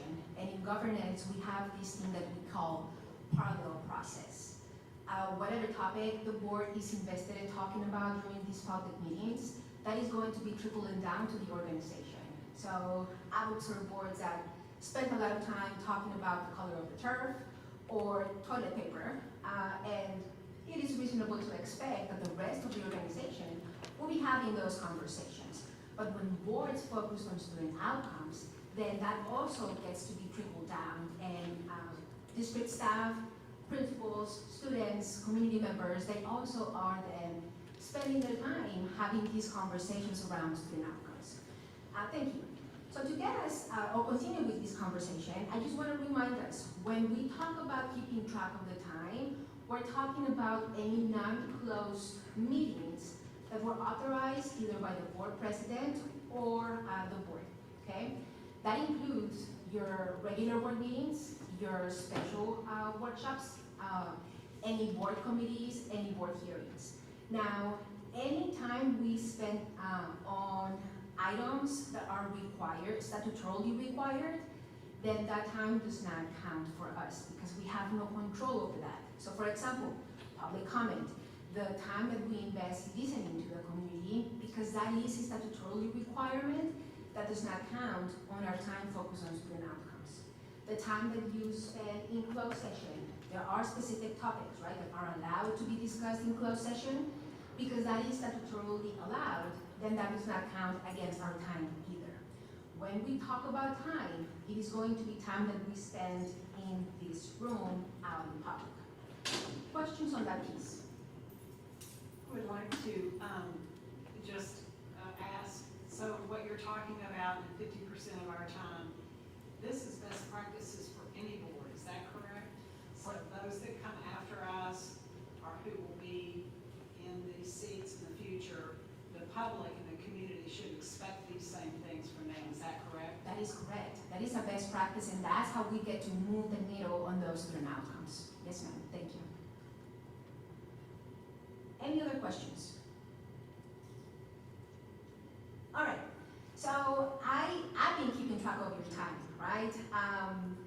Outside of you all knowing, every time I've been watching every board meeting, if I'm not here, I've been keeping track of your time, and I've been very excited because from the moment you got started, you have been investing your time focused on student outcomes. This data comes from the time use trackers that we're gonna be using from this point forward. You all, I'm going to be kind of like, giving you that responsibility of keeping your time. I've been doing it up to now. Now it's gonna be all of us doing this together. So since you got appointed, there's been 4 board meetings. In May, you had 2. You had the one where you were introduced for the first time, and then you had your regular board meeting back in May. You had another regular board meeting in June, and then one in July. This data was part of your board packet.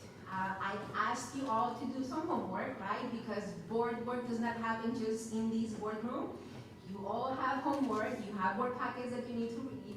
So as you review this data, what stood out to you?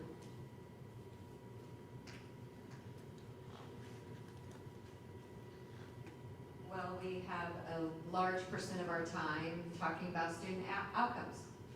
That is exactly right. Like I've been bragging. Anybody who is willing to hear it, I've just been bragging about you all because you have been doing a great job focusing on these student outcomes. But then I also want to congratulate your admin because administration has been doing also a great job at staying focused on student outcomes, bringing you the data as they are collecting that. So that achievement, it's not just for the board, but it's for your superintendent and her cabinet staff for continuing to focus those conversations for you. Great job. Yes. It takes a team to get this done. Thank you. What else do you notice? It's been improving. So, Getting better. yeah, as we've kind of focused in and adjusted time spent, adjusted agenda, and what we're talking about, it has improved over time. Yeah, you have been definitely, like you keep growing, right? May, 54% of your time focused on student outcomes. that went up to 78% in June, and then last month, all the amazing things that you did last month with your goals, your vision, your guardrails, that took us up to 95%. Now, I do want to say also, the time that you invest as well, celebrating your community, celebrating your staff, your students, that also counts towards this time focused on student outcomes as well. Just because I think clarity, we use this term student outcomes a lot. Are you able to maybe define it for just everybody who might be watching or learning? Or? Let me turn this question around. When we talk about student outcomes, This is what she does to us. we talk about student outcomes, right? And we actually took this back to, we started with inputs. And this is gonna connect for us when we do the quarterly self-evaluation, right? So we started this conversation talking about inputs, outputs. We talked about two types of outcomes. We talked about adult outcomes and student outcomes. And then we talked about student outcome goals. So what do you all remember about student outcomes? When we talk about student outcomes, what are we talking about? Well, I'd like to point out the difference between adult outcomes and student outcomes for the public and for our audience tonight, because that was something that was really a defining moment also in our training. And so adult outcomes are anything that we talk about that's adult oriented. We had to when we were talking about the teachers, but this focus is on student outcomes, and that would be learning, attendance, extracurriculars, satisfaction, teacher interaction, everything focusing on students increasing their learning. Yeah, thank you. Can I ask a question around that? Because when you're thinking about like teacher presence in the classroom, to me, that has a direct correlation with student outcomes, like the research showed. So would that be adult outcomes, or would it be student outcomes, or maybe a combination of both? Yeah, so we are very clear when we talk about student outcomes, we talk about specifically what students know and are able to do. So as we're seeing, wherever we may be, behind the dais, or we're watching, or we're trying to figure out what student outcomes is all about, I always ask participants to ask themselves this question. Is it telling me what students know and are able to do? If whatever we're talking about is giving me that information, then it is a student outcome. If it doesn't give me that information, then what is it? Adult behavior. An adult outcome, right? Adult outcome. So last month, you adopted your student outcome goals. Which category does that fall in? Student outcomes or adult behaviors? Student outcomes. Last month, you also adopted the superintendent guardrails. And superintendent guardrails, I know it's been a month, but what do superintendent guardrails have to do with? Adult outcomes, right? It has to do with your DF campuses. It has to do with supporting or increasing the proficiency of our teachers. What was the third one? The curriculum, right? Teachers shall not be allowed to use non-district adopted curriculum. So all of those things are very important because they get us to the student outcomes, but they don't necessarily tell us directly what students know or are able to do. And they fall under adult outcomes. But we also keep track of that, or we make it board work through the guardrails, the superintendent guardrails that you adopted. And that time invested in that also counts towards student outcomes. Anytime we keep our conversations on goals and guardrails and the district vision, all of that falls under the time that we invest in student outcomes. Great questions. Any other questions? All right.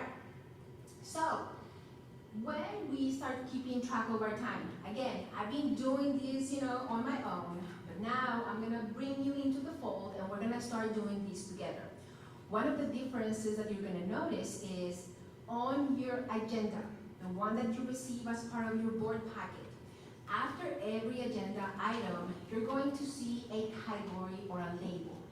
And this category or label is directly taken from the time use tracker that we're going to use. You have a copy of that time use tracker on your board packet. So the intent of the labels is to help you, for now, figure figure out like, okay, whatever time we spend on that, where does it fall under? Which category is it going to be counting towards? So expect that change. Why is it important for us as a board to understand where our items will fall under this time use tracker? Why are we spending time figuring out, making the connection to those labels, and then keeping track of the time? Because we don't want to get focused too far out over there or over there. We got to keep it a sweet spot that's been defined. Yeah. That's what our work is. Yeah, that's a way for us to keep us on track of what board work is. So you have an example of that. Through my coaching or our meetings, we're gonna be working individually with these Ps. My task is to ensure that you all become proficient at using these tools and keeping track of your time. What you can expect is also every month, you all are going to be looking at one of these completed time use trackers. And then you're gonna have a conversation about it. How are we investing the time? Are we deviating and spending more time on non-board work during our meetings? Or are we still keeping at that? I mean, that was a beautiful, like, in the 90s, that last month, right? So continuing to keep track of our time this way. Questions up to here? Okay, so this is the first time that you officially see it on paper, those time use trackers. Again, from this point forward, we're going to be approving the time use tracker every month. So I would like to pause here so we can have a discussion on the time use trackers and then take action. Any discussion or questions that we haven't addressed so far? Okay, is there a motion to take action? I'd like to move that we approve our time use trackers. Second? I second.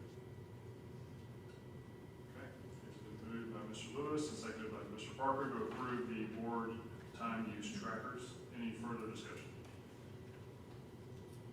Okay, hearing none, all in favor, raise your hand and say aye.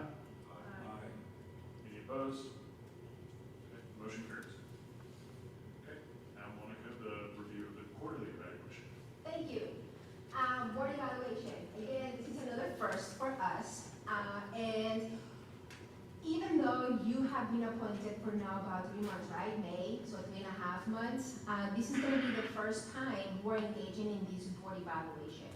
From this point forward, what you can expect is that every quarter, we're going to come back and we're going to review how we are advancing our work. This instrument is also part of your exit criteria. Like part of the exit criteria for the appointed board is to get to the means level in order to start that process to begin to transition to the elected board. Before we get there though, and we start reviewing what value, we talked about board evaluation as well, quite a lot as I was being a drill sergeant and asking you these questions. When we think about the quarterly evaluation, what value does this self-evaluation bring to the work that we do as a board? Who'll go first? It helps stay focused on what we're trying to do, and are we effectively following up with these goals that we've set out, and staying within our guardrails, and holding Massey accountable for what we've asked her to do. Yeah, you have a great superintendent, but you can, it doesn't matter how amazing your superintendent is. One of the things that we've discovered is if the board is performing at a low level, even if we have the, Superintendent Massey, she's awesome. She's not going to outperform your performance. You're going to be that ceiling for her performance. So as we engage in these evaluations, the thing for us to think about is, are we creating the space for her to be successful in the attainment of those goals that you've given her, while protecting the values of those guardrails that you've provided for her as well. So that is the intent. If we're having, you all gave her, tall orders, right? She has pretty hefty goals, but in order for her to accomplish those, we also, as a board, need to create the space for her to be able to accomplish those. And to your point, our task is to stay focused on board work. During board meetings, the only things that should be taking place are connected to board work. Goals, your student outcome goals. What else? What is board work? How have we defined board work? I gave you one, student outcome goals. What's the second one? Board goals. Board goals? Your board goals, superintendent goals, yeah. Or guardrails? Guardrails, your superintendent guardrails. And what else? There's a third one. Yeah, vision will follow the goals. Nice, try them. Progress measures. Progress measures are connected to goals. So student outcome goals, guardrails, and anything that is required either by statute or law, state or federally required, right? So those are those three things. When we talk about board work and what should be happening in this room when you all are meeting as a board is anything legally required by state or federal law, your student outcome goals, and things directly connected to student outcome goals, and then your guardrails, okay? All right, so let's get started. We are going to engage for the first time. We're gonna use what we call the implementation integrity instrument. And this may sound familiar. There's a word there that you all, heard a lot during our initial trainings. What is that word? The implementation integrity instrument. Integrity. Hey, that is right. It is integrity, right? What we're telling our community, this is what you can expect from us as we engage in those best governance practices. So we're gonna I'm gonna ask you to help me with this. You have a clean page of your quarterly progress tracker. We're gonna do this together. This is also gonna be faster because I asked you to do your homework, right? And you all did your homework, I am sure. You've already reviewed this instrument. You've already identified individually where we are. So we're gonna have that conversation today. Today, we are establishing the baseline. We're establishing baseline. So we're identifying where we are. Just like how your student outcome goals have a baseline, we are establishing the baseline for our board. Now let me just, let you know, most boards, probably like 99.9% of boards, regardless whether they are elected or appointed, usually start, what do you think they start? At a zero. Yeah, they start at 0. We're engaging in this framework for the first time. Now, just because we're starting at a 0 does not mean that you all have not been working hard. You've been working very hard. You adopted your 2 goals. You adopted those guardrails. You've actually spent a lot of time focused on student outcomes, but as you've discovered, there are some things that need to take place before we actually get to the far right, okay? So let's start then with vision and goals 1. Vision and goals 1. We talked about how if any of the statements under the SNAP-ME focus are true, then we cannot move on to the next level, right? All of those need to be false. Now, to stay on a performance level between preparing to focus and master's focus, all of those need to be in place. Like there's no partial credit in effective governance. All of those need to be true, okay? So, as we look at vision and goals 1, this has to do with the board adopting student outcome goals. Where did you identify our board at? I believe we adopted, 2 goals. Third goal, we're waiting for the data to do it and on the college career readiness. So, that in my mind keeps us from completing the preparation and focus. So we're stuck at 0 for. Okay. I will adjust my word to stuck. For now, we're sitting at 0, right? Because October, November, November, superintendent is going to bring that 3rd goal. Now, this is what's gonna happen. Even though right now, we're sitting at the SNAP-ME focus, once our superintendent brings that 3rd goal, CCMR, it is going to meet all of the requirements under approaches. It's gonna meet all of the requirements under needs. So we're actually gonna go from 0 to meets focus, okay? So right now we're sitting at does not meet focus because of things out of our control. But once we adopt that 3rd goal, then we're gonna make that jump to meets focus, okay? All right, so on your quarterly progress tracker, for now, let's just worry about the current quarter. Let's complete that piece. Let's identify where we are. This is our baseline. So under vision and goals 1, if you can please write down, we said we are at does not need focus, right? So that would be 0. Okay, thank you, Dan. Not stuck, but prepared to move forward and waiting on opportunity. That is right. Thank you for that rephrasing, Dan. Okay, let's now go then to vision and goals 2. Vision and goals 2 is all about those goal progress measures. So vision and goals 1 is student outcome goals. Vision and goals 2 is about those goal progress measures. Where are we at when it comes to goal progress measures? Yeah, we don't have them yet. Yeah, we don't have them yet. Those should be coming within the next couple of months as well. Okay? So again, this is going to be another one where we're going to jump from 0 to 12. Okay? We would get those by exam, is that Yes, it's from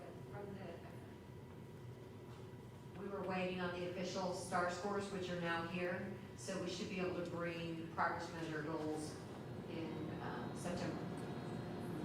Great question, Lori. Thank you. All right, so we're going to do 0 under vision and goals 2. Now the next one, vision and goals 3. This is all about the board adopting constraints. Constraints for our superintendent, but then also constraints for us as a board. Where are we at when it comes to vision and goals 3? We can actually give ourselves some points on this one. Woohoo, I like it. That's exciting. Yes. Since we don't get partial credit. Partial credit and effective governance. I think number 9 points makes sense, meets focus. All right, so the board has adopted 1 to 5 superintendent constraints, is that true? Yes. The board owned this process with the superintendent? Yes. Yes. Each one of those superintendent constraints describe a single operational action? Yes. Yes, and then has the board adopted board self-constraints? Yeah, because we did guardrails. Yeah, you did your guardrails, right? You did board guardrails. Guardrails, constraints, we're talking about the same thing. Thank you for that clarification, Darian. And then with the creation of the superintendent guardrails, I mean, Superintendent Massey looked at all the data, she looked at the state of the district, and she identified those 3 highest leverage guardrails that will support the attainment of those goals. So that second descriptor there is on track as well. And then what about the third descriptor under meet focus? It's definitely challenging. It is. It is challenging. It is challenging the organization. And at the same time, there's this focus on the vision, right? Of where we are going to all be moving towards. So give yourselves a round of applause because our vision we all at meets focus. All right. Vision and goals 4 has to do with the progress measures for those guardrails or constraints. Have we adopted guardrail progress measures or constraint progress measures for the superintendent? No. Not yet. Those are coming soon as well, okay? So on vision and goals 4, we are at 0. That does not mean focus. The next one is progress and accountability. And this is the one where you all mentioned this before, like boards investing at least 50% of their time.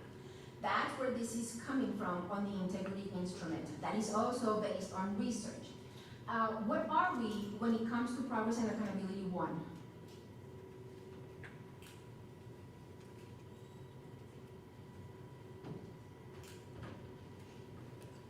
Under does not mean focus, the board does not have student outcome goals, GPMs, constraint progress measures. Is that true? We do not have all those.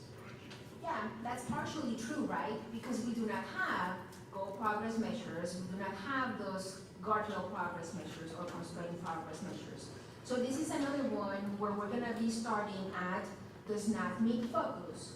But this is gonna be another one also where very quickly, we're actually gonna jump all the way to masters. As long as you as a board continue to invest more than 50% of your time, The things that need to happen here to move from the SNAT to masters is adopt your progress measures, and then the superintendent is going to develop a board progress monitoring calendar. That way you know which goal progress measures, which goals we're gonna be talking about every single month for the next 5 years, for the duration of your goals. In addition to that, your community will also know which GPMs, which goals you're gonna be talking about as well. So these Monica, does this mean that you're messing up our 50% goal tonight? No, great question. No, because the time that we talk about what doesn't change until adult behaviors change? Student outcomes. Yeah, student outcomes don't change until adult behaviors change. And in order to change student outcomes, we also need to reflect on our own adult behaviors. So let me go back. That's a great question. Let me go back to this one right here. Under progress and accountability, we have monitoring of goals. So the second largest box, we have monitoring goal progress measures, monitoring the guardrails, which is in green, and then the second one in the blue is our superintendent evaluation. But the second green under progress and accountability, that's the time that we invest self-evaluating. Anytime we're talking about the time use tracker, anytime we're talking about our board guardrails, anytime that we invest doing this piece also counts towards student outcomes. When we talk about student outcomes, we're adding the minutes, having conversations on student outcomes, but we're also adding the minutes, having conversations on guardrails and our own behavior as well. So great question. I am not impacting your student. I'm not, deducting any time from the amazing, on track of student outcomes. This helps us as well. All right. So progress and accountability 1. We are then at does not mean focus, but once we get that monitoring calendar, once we adopt those progress measures, and you continue to invest at least 50% of your time focused on these conversations, we're gonna go to the masters in no time. Okay? Let me pause right here. And so, progress and accountability, 0. Okay. Next one, progress and accountability 2. This has to do with this process of the board evaluation and the way that we evaluate our superintendent as well. So based on our homework, where are we on progress and accountability 2? We are for now at does not meet focus, right? Because this is the first time we self-evaluate using this tool. We have not evaluated your superintendent yet. So because of that, that is going to take us a little bit longer. Don't expect this one to move as fast as the other ones, okay? This is gonna take a little bit more time. All right, systems and processes. So this is again the way that we operate as a board that will allow our superintendent to accomplish the vision, to accomplish the goals. Once again, based on our homework, where are we at for systems and processes? Yeah, does not mean focus. Say it proud and say, that's where we are. There's nothing to be ashamed of. This is where we are. We're starting this process. So yeah, we are at does not mean focus. We're gonna start moving the needle here after we adopt those progress measures, after we adopt the monitoring calendar, and then our superintendent is going to be bringing us progress monitoring reports. This is where our work also, you doing your homework individually, reviewing those progress monitoring reports, asking questions focused on student outcomes, and that's also where our focus is going to be as we continue adopting those goal progress measures and guardrail progress measures. So this is at a 0. Also expect this one to move up at a little bit of a slower rate, okay? All right. I do have one question on this one. Okay, so under does not meet focus, it says there were 6 or more board authorized public meetings in a month. I've been doing parent meetings at every school, and I've done already more than 6 in this month.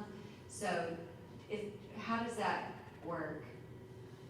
Was that your meeting? It was my meeting. Yeah, so remember, It has to be something that the board is authorizing. Okay. correct. So this is gonna be like you meeting with parents, you meeting with your community, that falls under your superintendent, work. These, meetings that we're talking about, like these 6 meetings per month, is like meetings that the board authorized. Believe it or not, there are school boards out there that meet more than 6 times per month. Yeah, that's not gonna be us. Alright. So advocacy and engagement. Advocacy and engagement, where are we? Yeah, for now, we are at 0. Now, when we started this process, we talked about the difference between the elected board and the appointed board when it comes to engaging with the community. Because we need to move the needle as fast as we can to ensure that our students are receiving what they deserve at Beaumont ISD, we were going to be working on those goals and those guardrails in collaboration with our superintendent, and ensuring that those goals and guardrails align to the exit criteria given by the state. Once that stabilizes, right? Once we have our goals, our guardrails, our progress measures that we're meeting for now, our monitoring calendar, then we're gonna start thinking about how we're gonna go out to the community and share those pieces. It has been great to hear that the community is asking you all to go out and meet with them, and we're gonna work on that. But we are not going to be establishing a process like district-wide yet. Okay, we want to make sure that the information that we have has been adopted, has been established, and then we can go out and engage our community that way. Again, on this one, for now then, we are at the SNAP meet focus. This is another one that's going to move a little bit slower as we go. Questions on this one?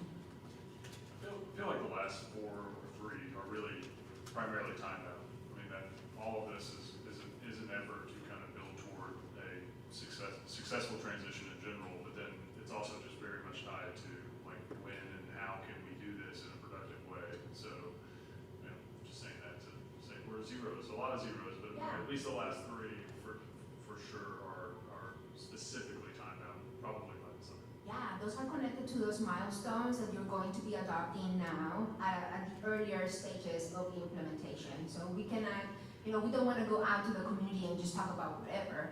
We want to be able to focus our conversations on board work, on your goals, on your guardrails, and the way that you're monitoring those. Yeah, thank you, Jeff. Said differently, we don't want to rush some of these processes. I think that's incredibly important. Yeah, thank you, Mr. Wheeler. All right, last one is synergy and teamwork. Where are we on synergy and teamwork? Yeah, we are at a 0 on this one as well. While our superintendent is working hard on giving us those progress measures for goals and guardrails, we are going to start talking about the board operating procedures. So expect that to be coming up soon.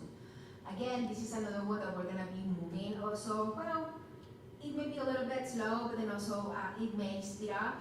You all have been engaging in effective practices when it comes, for example, to the approaches focus and the meets focus. So there may be that piece of the board operating procedure, because again, we're focusing on goals, to your point, on goals, guardrails, progress measures, before we engage in this other work. So for now, we are at the SNAP meet focus, but again, that needle will start moving once we have those foundational pieces in place. All right, so my math experts, this is difficult math. What is the total under our current board? Yeah, we are at a 9. Hey, you are actually higher than most boards when they do these for the first time. So we are at a 9. In 3 months, we're gonna come back and we're gonna celebrate because your superintendent is already setting you all up for success and move the needle, especially under vision and goals, 1 through 4. So don't feel bad. This is part of the process. But what you all are gonna be celebrating in 3 months that increase, especially on vision and goals. Questions before I give it back to Board President Wheeler. Thank you. Very much. Thank you.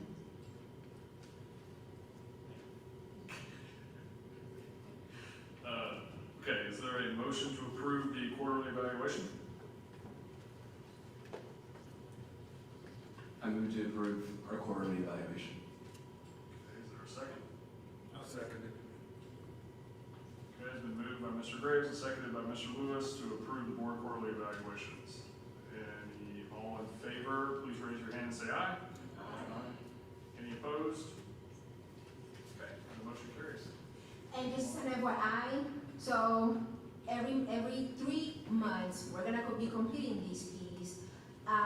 Tisha is also going to be sharing this document with you because as part of our holding ourselves accountable, we're gonna be signing this document as well. Okay, so expect that to be on the packet that Tisha gives you for signatures. Thank you. Thank you. Okay, with that, the board now is going to go into closed session to discuss agenda items posted on the closed session agenda as authorized by the Open Meetings Act under sections 551.071, 551.072, and 551.074 of the Texas Government Code. Thank you.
Because it was like round 3.